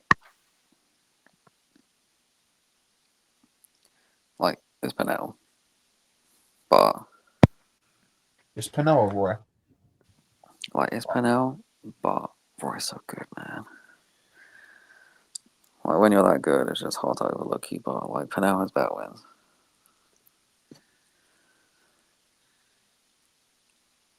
He's just so good. Gotta go with Purnell. But again, all the handful of names we mentioned are, again, like all the other decades, are not far off each other. Toggers. I'm gonna say Penel because I'm a Penel fanboy, but like I am found out. Like so, just I'm don't also a take my fanboy. opinion seriously. We are all fanned out. Like, but I'm gonna say Roy. So it's Penel, but I'm gonna say Roy. It's on you, Sarge.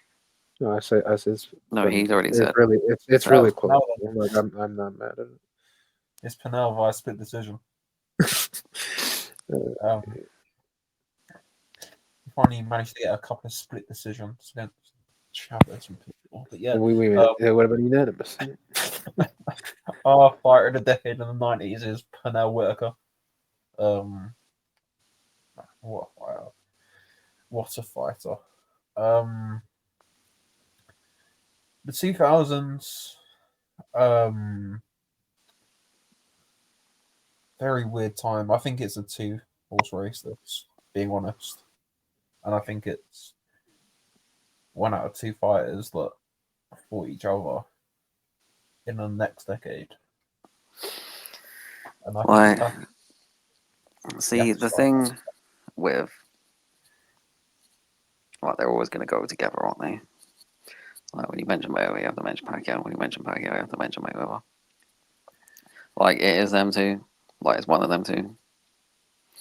Then like slightly behind them, you got Bernard Hopkins. But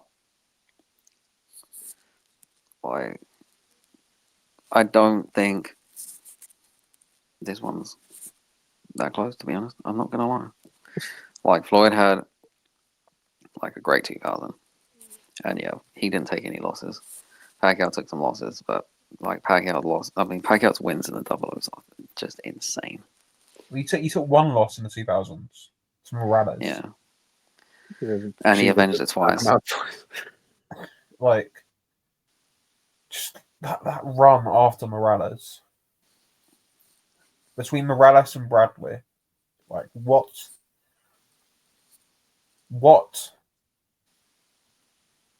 Hector Velasquez, Morales, Oscar Larios, Eric Morales, Solis, Barrera, Marquez, David Diaz, De La Hoya, Hatton, Cotto, Clottey, Margarito, Shane Mosley, Marquez, Bradley.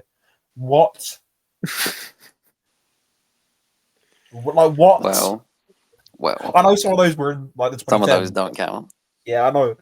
Like, but we'll cut it at Cotto then. Like Cotto, Hatton, De La Hoya, David Diaz, Marquez, Barrera, Solis, Morales, Larios, Morales, Velasquez, Morales. Like what? we have And I'm to. like, I'm gonna have to. I have to nitpick. I have to nitpick here. But well, one, his best win at the double O's is Barrera, the first fight, and his best performance because like Barrera, like he's ranked like top 3 pound for pound at the time. He absolutely dominates him outside of that stupid knockdown call in the first round. Terrible. And the nitpicking I'm going to do is he arguably should have lost to Marquez. And like I had him losing the third and the first fight against Marquez, but yeah, whatever. Like they were close. Like, yeah, I had him winning the second fight. On the knockdowns, like. And I guess I have to nitpick the De La Hoya fight. Like De La Hoya hadn't made 147 since 2000, since his first Mosley fight, and he was absolutely short. I'm gonna have to nitpick the Cotto fight. That was a catch weight, but you know that's a former 140 guy, so you know it's not. I'm gonna nitpick the Hatton fight. He's useless. He's very, very overrated, and I don't know. I just don't. No, that one was good. Popularity greatly outweighed his ability. That's what I'll say. Well, that's fine. Like, that one's not like nitpicky. And like, if you think he's overrated, like He's still a his good win. He performance- blasted him out in His two. performance was crazy. Yeah, yeah. Like, yeah. It's one of those, isn't it? Like, Floyd had the better wins against De La Hoya and maybe Hatton, but at least like Hatton. I mean, he fought Hatton at 154, but it was an earlier version, the undefeated version, I guess. Yeah, I'd probably say it. I guess he also had the better wins against Marquez, but no, he didn't because Marquez was a lightweight. He made him come up and fought a catchweight, then missed the catchweight. Well, I say missed the catchweight. He never had any attempt to make 144. Came in at 146. I was bringing a lightweight. Like, yeah, his performance was crazy and as dominant as ever. And he hadn't fought in 2 years, but still. If I'm nitpicking Miguel Cotto being a 145 catchweight, I'm nitpicking that. Yeah. Yeah, it's just money, isn't it? It just is. Like, it is. I do need to mention Floyd and his wins and give him some credit because he had a great 2000. Yeah. Let's go. All right. Floyd is a good Yeah. one. Like, Marquez, Hatton, De La Hoya, Baldemir. This is Baldemir. Like, he beat Judah. sorry, I just laugh when I hear his name. I Yeah. shouldn't Yeah, we know. Yeah. Like, he just beat Judah as well. Like, obviously, he beat Judah. Corrales as well. Sean Mitchell was a good win. Like, dominated Gay. Corley was okay. Castillo twice. Like, yeah, sure, whatever. First fight. I think Floyd won the fight, but who cares? Like, yeah, sure. Closest fight. Sure, he had a close fight, but, you know, he did what a lot of fights probably wouldn't do and actually get him a rematch. Jesus Chavez, as a former champion, is my favorite. Well, he's two weight world champion. My favorite Floyd Mayweather fight. One of the best performances of the 2000s, maybe the best performance of the 2000s, being Diego Corrales. Carlos Hernandez, former champion, Augustus. Tough fight for him. Good fight. Yeah. Had some good wins. And like as well with him, I mean, obviously he looked great in like most of those fights. None of them were really close other than the Castillo. No, De La Hoya wasn't close. Don't care if it was split decision. Yeah. Like De La Hoya, the first half of that fight was like 4-2, 3-3. Then De La Hoya decided to stop jabbing and got dominated in the second half of that fight.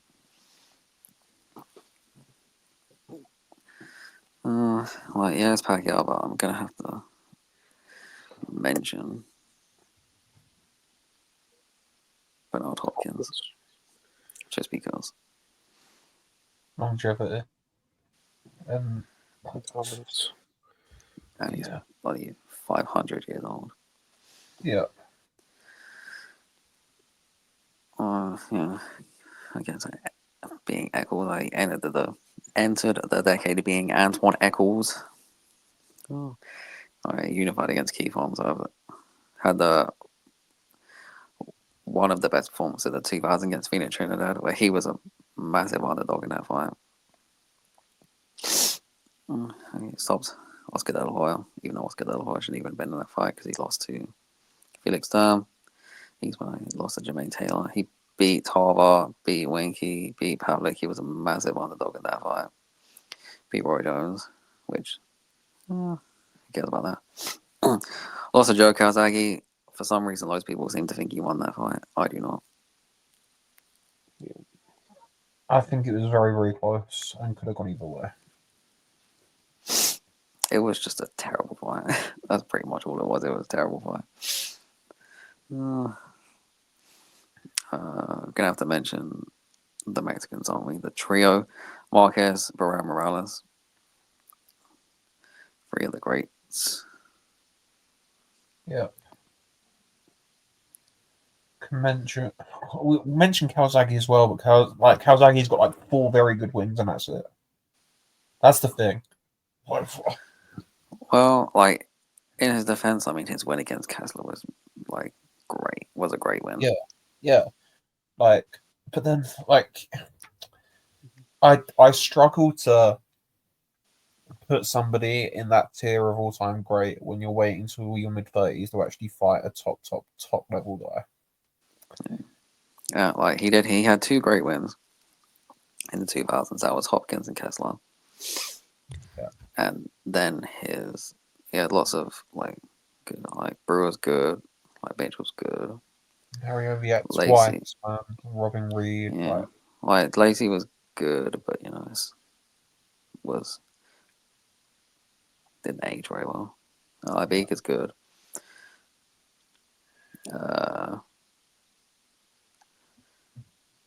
Well, he got. Oh, at least he didn't get a gift against Robin Reed in the 2000s. Omar Sheik is good. Richie Woodall. Like, yeah, it's not. I only really say Omar Sheik is good because he has one of the best. He has probably the best 168 of all time. The best.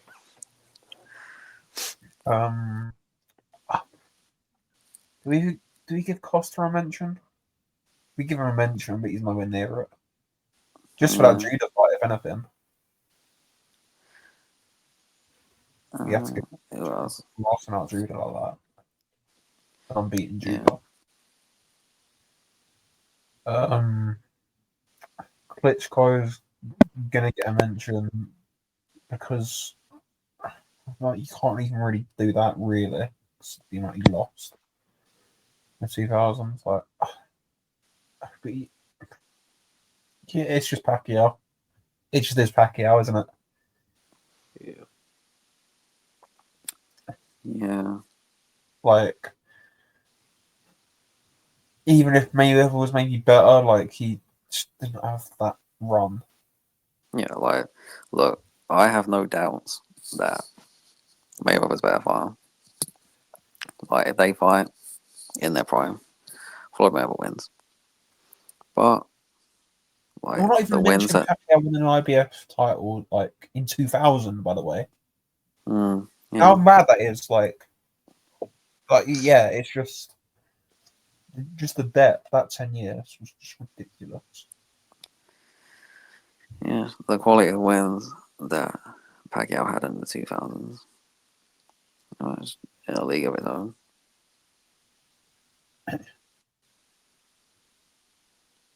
Yeah.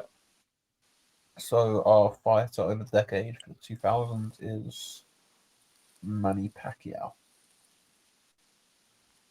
On to the 2010s.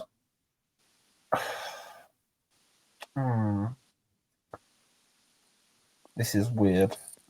This is very weird. Well, like, there's a couple guys.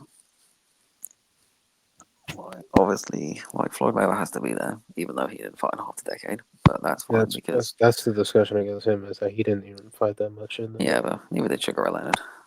But he did have better wins in his decade.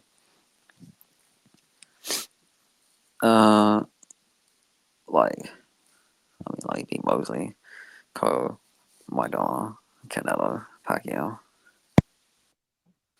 Like that's better than his double. Is that better than his double O's? It's close. Maybe. Like that's 5 years, and that's like, and he was just like the best fighter in the world. Like the only reason he wasn't ranked the best fighter in the world from like 09 to Pacquiao getting knocked out was because he retired and lost his #1 spot. So they didn't move Pacquiao out until we lost. But if he didn't retire, he would have just been ranked #1 all the time until he retired. And like, I mean, Pacquiao, like he had good wins as well. You know, they're just always going to be mentioned like next to each other. But in the 2010s, like Mayweather's 2010s was better than Pacquiao's 2010s, but Pacquiao still had good wins. Who did he beat? He beat Marquez. an unbeaten Keith Thurman in 2019. Yeah, like even if like Thurman, he hadn't fought in ages, but he's still like 40 years old. Yeah. Fighting Keith Thurman, who like when he like beat Sean Paul was like the best welterweight in the world. I'm sure some people would say Kelv, but no, not with the fights he was being. Jojo Dan and God. Yeah, Cheers, Ed. Cheers, Ed. Good doing. pay-per-views as well. Oh bloody hell! Gavin and oh God. Yeah, But yeah. I suppose like there's a and couple. we can't even like forget like his wins against Bradley. They were really good wins against Bradley. Well, the first loss, whatever, he didn't win. He didn't lose that fight. Like, I guess like he got chinned against Marquez, which I guess you can hold that against him. But Margarito and with the weight clause was Mosley. like he shouldn't have won the third Marquez fight. Like I think there's too much against him for him to be the 2010s as well. Who else would be there? I guess Canelo, but you know I'm sure Hard Rose will have something to say about Canelo Alvarez. Absolutely not. There's Golovkin, but like again, like he fought absolutely nobody until well, that's up there. He fought Jacobs. He fought nobody until Jacobs. Well, nobody like top. Like his once again the middleweight era was fine, not crazy. And then once he fought someone with Jacobs, he had a very tough time. Lots of people thought he lost that fight, even if Jacobs didn't make the next day weigh-in. So I'm just gonna come in at 181 pounds. I don't want to do the IBF.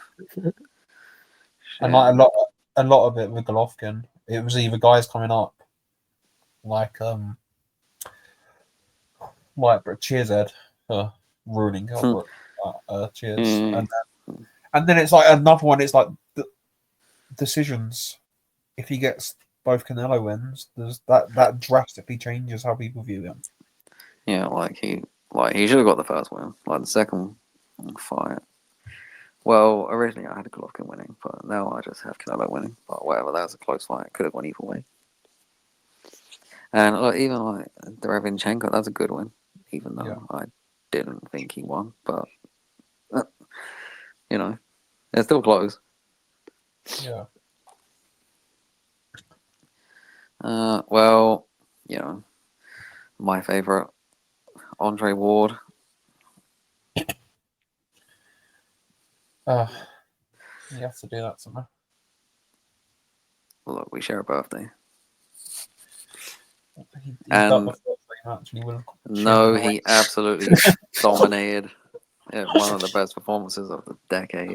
Carl Froch would knock him out in a round in a rematch. He would have gone a minute. So. Oh, imagine the Kessler win was in the 2010s as well. That was so close. Oh, even though he did beat Kessler in the 2010s. Yeah, Carl Froch. Yeah. You know who beat Kessler first? Andre Ward. Even though he needed to. He did it. But... Well, he ducked the Cobra. So. Look, you know, like Beaker, Abraham, Froch, Dawson, Asterisk, Edwin Rodriguez, Paul Smith. Who cares about Paul Smith? Barrera, that's a good win. Kovalev twice. Like, well, he beat Kovalev once. Well, look, I thought we won the first fight, but that was close. I don't care that people. He could have lost it, but it really depends on how many rounds you give Ward in the first half, because in the second half he dominated. And the second win was just good, but the stoppage was cock blows. Like Tony Weeks, what is he? Like, it was just a weird stoppage. I don't even think they were that low, but it was just a weird stoppage from Tony Weeks. Like, it looked like he was just gonna like tell Ward to get back and see what's wrong with Kovalev or something, but no, he just waved it off. Reminded me of the Monzone Griffith stoppage. So he's just bent over, but you're just gonna stop it just because he's bent over instead of actually saying if he's hurt or not. I guess Kovalev was hurt earlier in the round, but Yeah, like he was hurt. Like he had a game plan, like of trying to stop Kovalev because obviously he's an alcoholic and doesn't take it seriously. So it's like, yeah, let me just like always go to his body, try to take it out of him. And yeah, sure, some of them straight low. Then he hurt with the right hand, and then he dug a nail over Kovalev to the body a couple of times, and Tony Weeks. And being Tony Weeks, Tony Weeks used to be a good ref, even though I'm hating on something he did 8 years ago. Outside of that, he used to be a good ref. a lot of refs used to be good refs, and then they turned 70 years old and can't ref a fight anymore. So Yeah. Should be an age cutoff for refs. Well, now the actual fire of the decade. Roman Gonzalez. What a great fight. It's just, Yeah. Roman Gonzalez. it's the, What a guy. just ignoring the Thai guy for a second. Admire this resume real quick. Look. Like, Estrada, like, stopped. Was still the only guy to stop Chihuahua. Like, that was a terrible stoppage, but he stopped him. Yeah, Gashi, Fuentes, Sosa, Valoria, Arroyo, Cordras. Like, he beat Rongwisai in the first fight, which means he wouldn't have got chinned in the second fight. But that means he would have gone on to get chinned by anyway, because he would have fought anyway. So, you know. If that would have happened, I think you're looking at, in a way, entirely differently. Yes, like he's. Yeah, like a lot of the criticism about anyway wouldn't be there. But, you know, it's not his fault. People didn't want to fight him. And Rome was like ruined everything. In fairness, like in that era, like it wasn't necessarily they were ducking. It was like, well, like I'll go fight Like, Quadras then, or I'll go he's fight. a- You know, it's like that sort of thing. Like he's a big. It was a big risk, but big risk for not as much of a reward because he wasn't like yeah, the payday like he is now. the Super Series really helped that with him. Yeah. Like, And they just go fight other guys on these super flyer cards and for more money, which they did. yeah. Yeah. Oh, that was a sad day. Wrong was I watching such a great fight. Like, yeah, we're gonna get anyway. Chocolatio and winner by majority decision, and the new. Oh, that completely ruined Golovkin Jacobs for me. If the firefight happens in the 2010s, there's zero doubt. If that happens like 3 months earlier, Well, maybe Eddie there's Hearn should have little been Eddie doubt Hearn. now as it is really, but Yeah. Speaking of your fight, he didn't want to fight anyway either. I remember that tweet from Eddie Hearn about your fight, and anyway, brilliant, saying that he lowballed him. Hearn did send one guy over to fight in Euler. Last about 90 seconds. Like we had to mention it in a way because Yeah, I'll mention him. I'll mention him right now. Right. Oh, in a way, right. Well, for the 2010s, I mean, he was a champion for basically most of the 2010s. Like from being Adrian Hernandez in 2014, then moving up to beat Narvaez. And like, well, like I saw the Nevaez thing in January 2015, and he's been my favorite fighter since. He beat both Koki Gyms. Taguchi in his fourth fight, that aged great, didn't it? Kono, former champion, Nieves, Boyo, which was not really a great win, but I want to mention it because his performance was so good in that fight. I think Jamie McDonald was fun. Knockout of the year against Payano. That Blitzing Rodriguez. Emmanuel. Oh my god. Yeah, that was like that fight, like 50-50 going in. Like with most people. Like, oh, we're finally going to get a good test for Inoue. No, we didn't. Nope, he had Rodriguez on the ground, his bloody nose, shaking his head. Like, Begging his corner to stop it. Yeah, like, stop this fight, please. Yeah, that was I'm the saying first time no. I had seen Inoue live, and I was like, holy shit. And then he had the crazy war against Donaire, where he fought 10 rounds with... There should have been a stoppage, by the way. Yeah, with one eye and like 6 rounds with a broken nose. And he probably should have stopped him. And the ref was doing... Like, well, one, he jumped in front of him where he probably would have jumped all over him and stopped him. And two, I'm pretty sure he counted Donaire out. Yeah.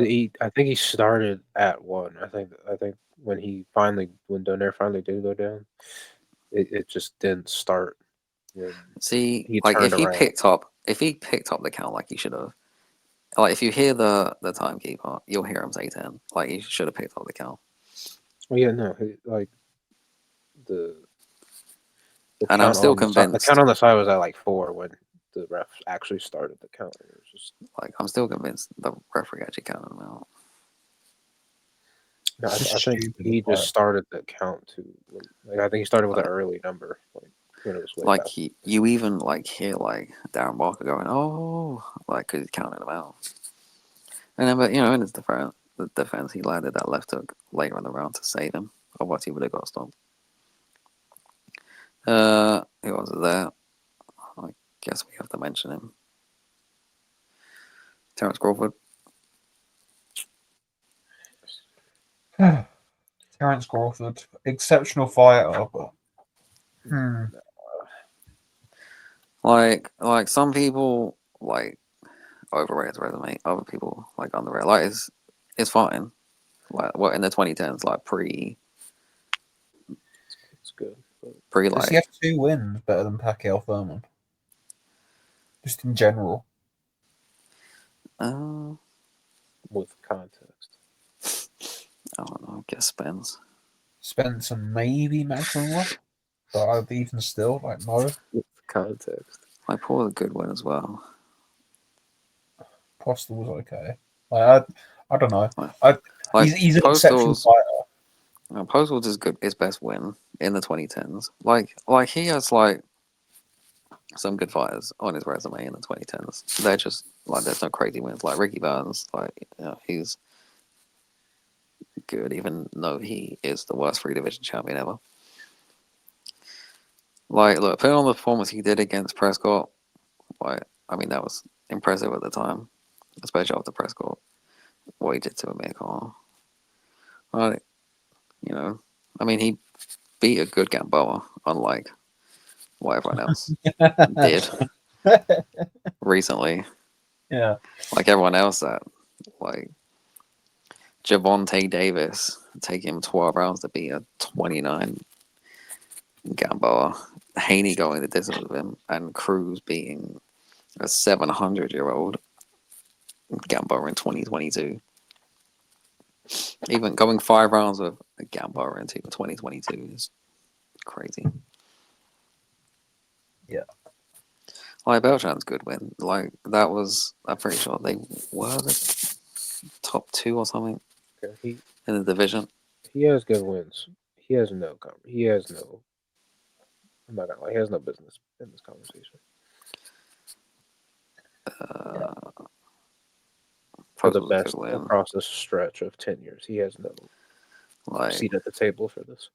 Like, Ndongo's aged so bad. Like, it was a good win at the time, and Ndongo had some good wins. Like beating Ricky Burns, and he absolutely iced Troyanowski. Like, they're good wins. Horn did just beat Pacquiao. And even though people think that's But controversial, he didn't beat thought Pacquiao. He I didn't beat thought Horn beat Pacquiao. Pacquiao. Okay. Benavidez, who cares about that? Amir Khan in 2019, what are we doing? Mean Machine, I mean, that's a good win. Kelbrook in 2020, what are we doing? That doesn't count, but Sean Paul, good win. I like Avanesian, good win, but shaky because your gloves. And that doesn't. I don't even know what I've started naming off these wins that don't even count. Oh, I think yeah, Crawford. It's not you, buddy. He's not in the conversation at all, to be honest. I think we sort of glossed over one guy that need to mention, not particularly for his longevity, but Sorongvasai's 3-fight run of Chocolatito twice and then Estrada deserves some sort of a mention. That's ridiculous. Yeah, that's. Well, I don't know how high he was ranked, but he was in my top 5 pound for pound. Oh, and even then, like earlier in,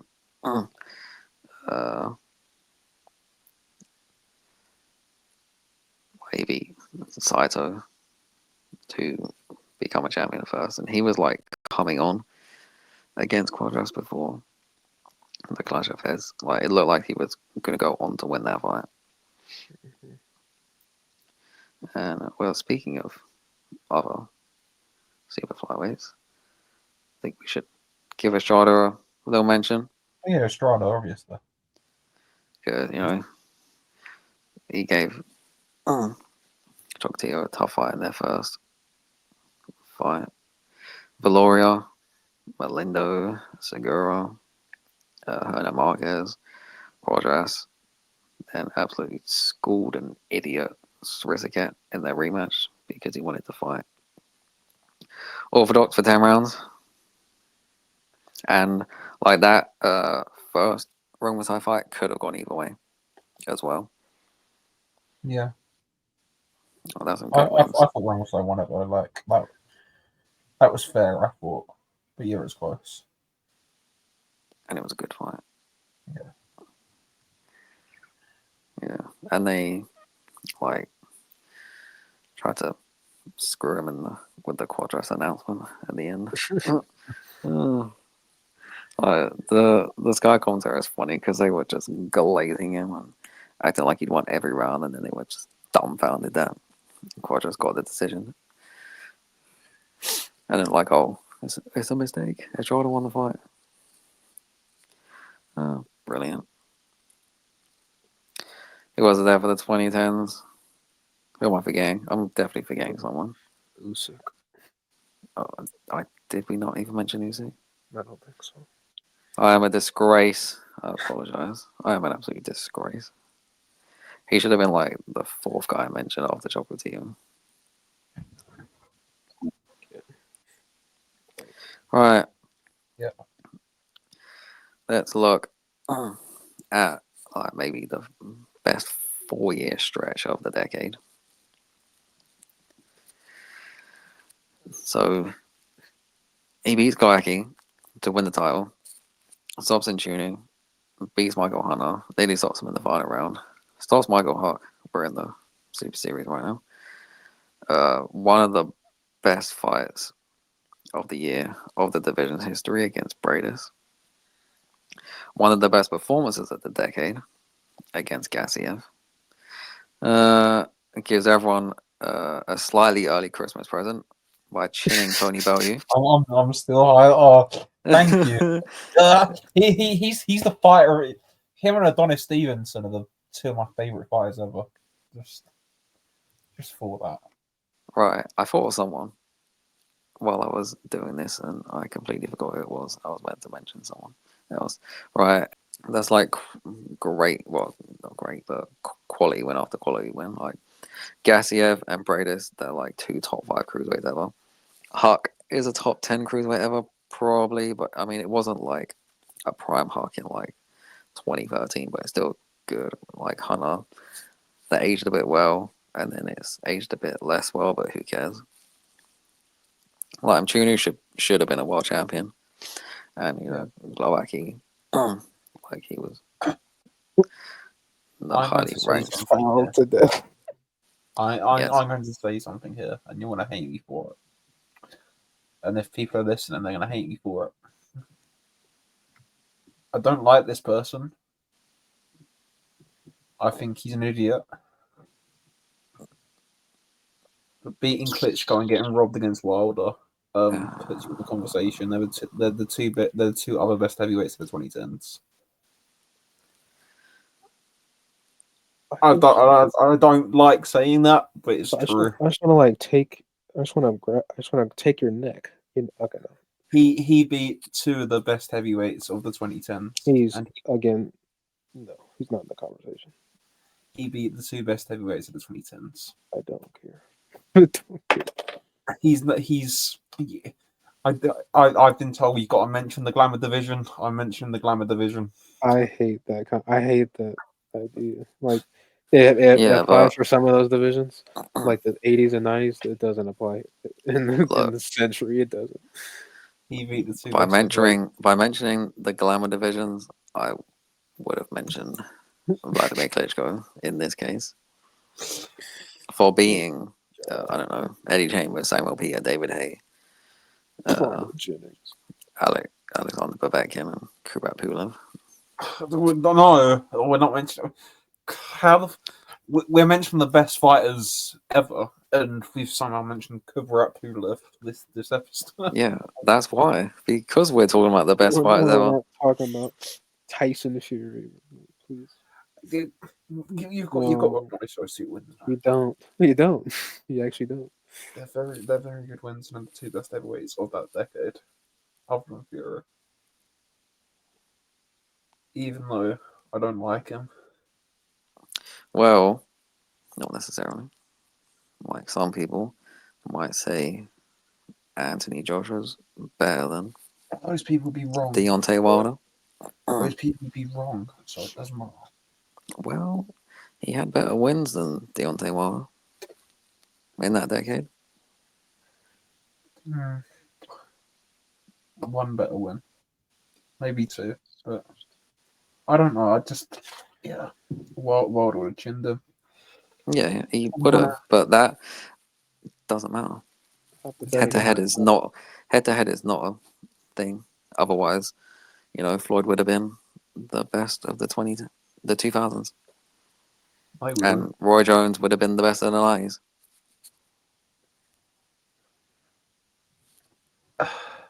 I don't know. Is there anyone else we're not mentioning? I feel like I thought of somebody, but then I forgot who it was. So lightweights. Was it not Lomachenko? Because he's not. I don't think you would have mentioned him. I didn't mention him. Well, I could mention him just because he's so good, but I mean, he's not. He has good wins, but no.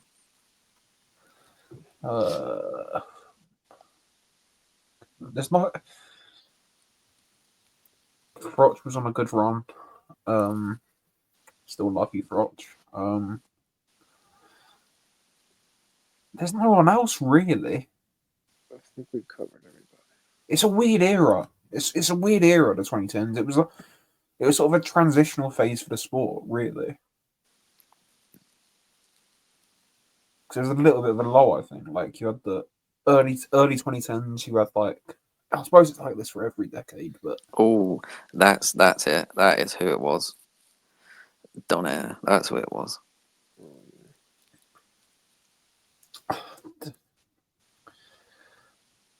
Yeah, I'm kind of sick to my stomach that Fury was mentioned before Donaire.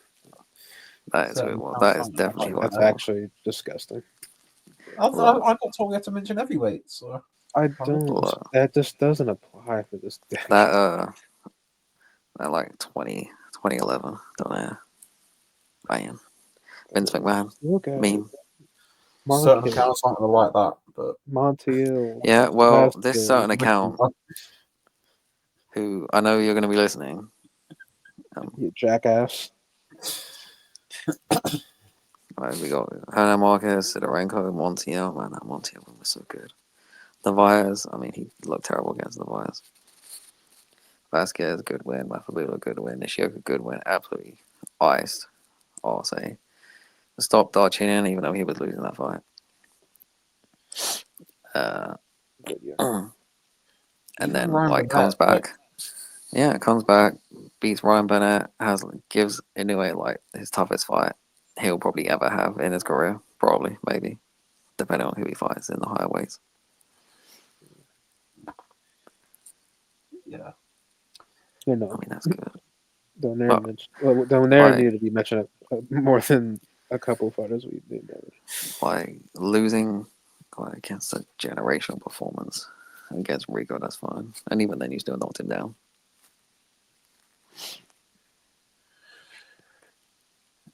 Walters, you still had him shaking ass. Yeah, You're still hurt way hurt too Nicholas high up in Walters. weight. Yeah, I mean, like, he was just so good in these lower weights, even though he did lose to Jesse Magdalena. We don't talk about that. But that was later in his career. What can you do? He was in another weird time, post losing to Wars for don't know. Yeah. It's a shame. It's a real shame.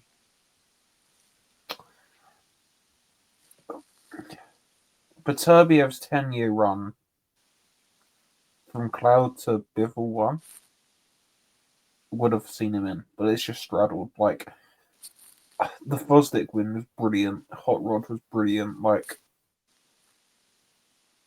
Cloud was brilliant. Like, he's not in this, but I think he deserves a mention because just how dominant he was in the last decade, even if a lot of it straddled over to sort of the 20s. But yeah, it's weird. But it's Gonzalez, isn't it? It's Chocolatito. It is just Chocolatito that's winning this. Yes, I think he just beats out Floyd. I'm loving this, gentleman. I'm loving it. And then it's Usyk. Yep. And nowhere to be seen is Crawford and Fury. Thank you. And Andre Ward. Great man. Andre What about and then like we've got a super champion for this decade, and that is Carl Froch.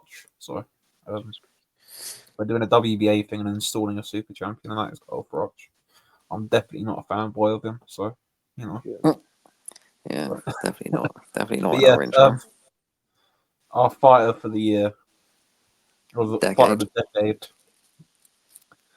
Our fighter for the decade in the 2010s is Roman Chocolatito Gonzalez.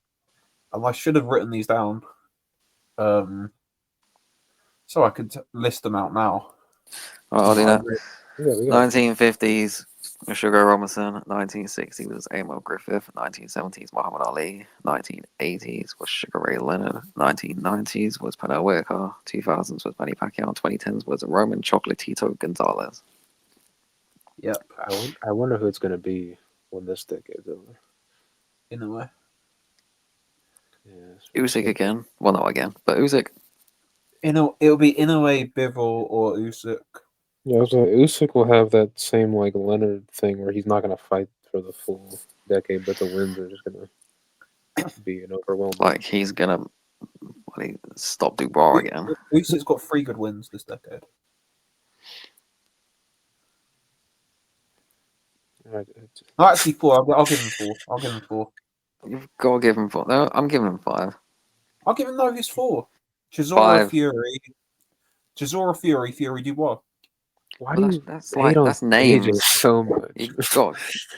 You give him the win. Look, he's got the 2 AJ wins, 2 Fury which is wins. better than Chisora. Is it? So the 2 Fury wins and a Stop. Dubois win. Yes, it is. Chisora dropped one in. Someone else didn't, did What they? do? Who cares? What do you do? Yeah, if Biffle beats Baturbia again, then Benavides, and then if Biffle No. beats Azurba, Actually, no. then It might be Bam. that's a good shout. It could be. He just needs to. Well, he has a lot of time. He's like 25 years old. Yeah, But Because he's. he'll be I feel fighting like. this I whole feel like he's a decade. fighter that I would say he might be a fighter that might not fight as long as we'd love to watch him fight. Well, he'll at least be fighting for the next 5 years, and he's already has like a crazy good resume in the 2020s already. there's a situation. If Junto Nakatani beats an Inoue and then a Bam, where he could be. Well, I don't think he will. I don't think he beats either. So, but that's not to say he can't. I just Yeah. don't think he does. If Dubois beats Usyk, which No. won't happen. Go away. Go away. I don't know. It's like Look, that's our cue. That is I our cue. actually think that will go to points this time. I think it'll be a bit more competitive. I think it'll be like a 9-3 Oh, no, points. I think it will. I don't think he'll quit this Yeah. time. I think Usyk will beat him 9-3, 10-2 on points. But yeah, there's Bam's there as well. Yeah, like it's a. We'll be back in 5 years to finish this. Yeah. Back in Hopefully. 2030. Hopefully won't be that in 5 years. Jesus. That's Episode funny. 573. Yeah, Jesus. But yeah, that's our fighters for the decade. It's one of these podcasts that's gonna be 2 hours, 3 hours. Like it's one of the long ones. Yeah, it's been fun. We've had 50 episodes, and it's been really fun doing this. And it's just interesting. See the growth of it. It's been nice to see. I think Growth from like Yeah. the what's it called? Like the engagement and like how we all got better at like talking throughout the episodes. Yeah, It was bad at the start. it wasn't good, but like It was really it's got bad. better. It's got a lot better. It's got with- considerably we- better. How we Yeah, we streamlined it a lot more. yeah. But yeah, see that's 50. Thank you for listening. And yeah, when this goes out, there'll be a preview for all of the Inoue fight, the Canelo fight, the Garcia fight, all of that weekend. There'll be a preview out for that soon at some point. But yeah, thank you for listening. See you in episode 51.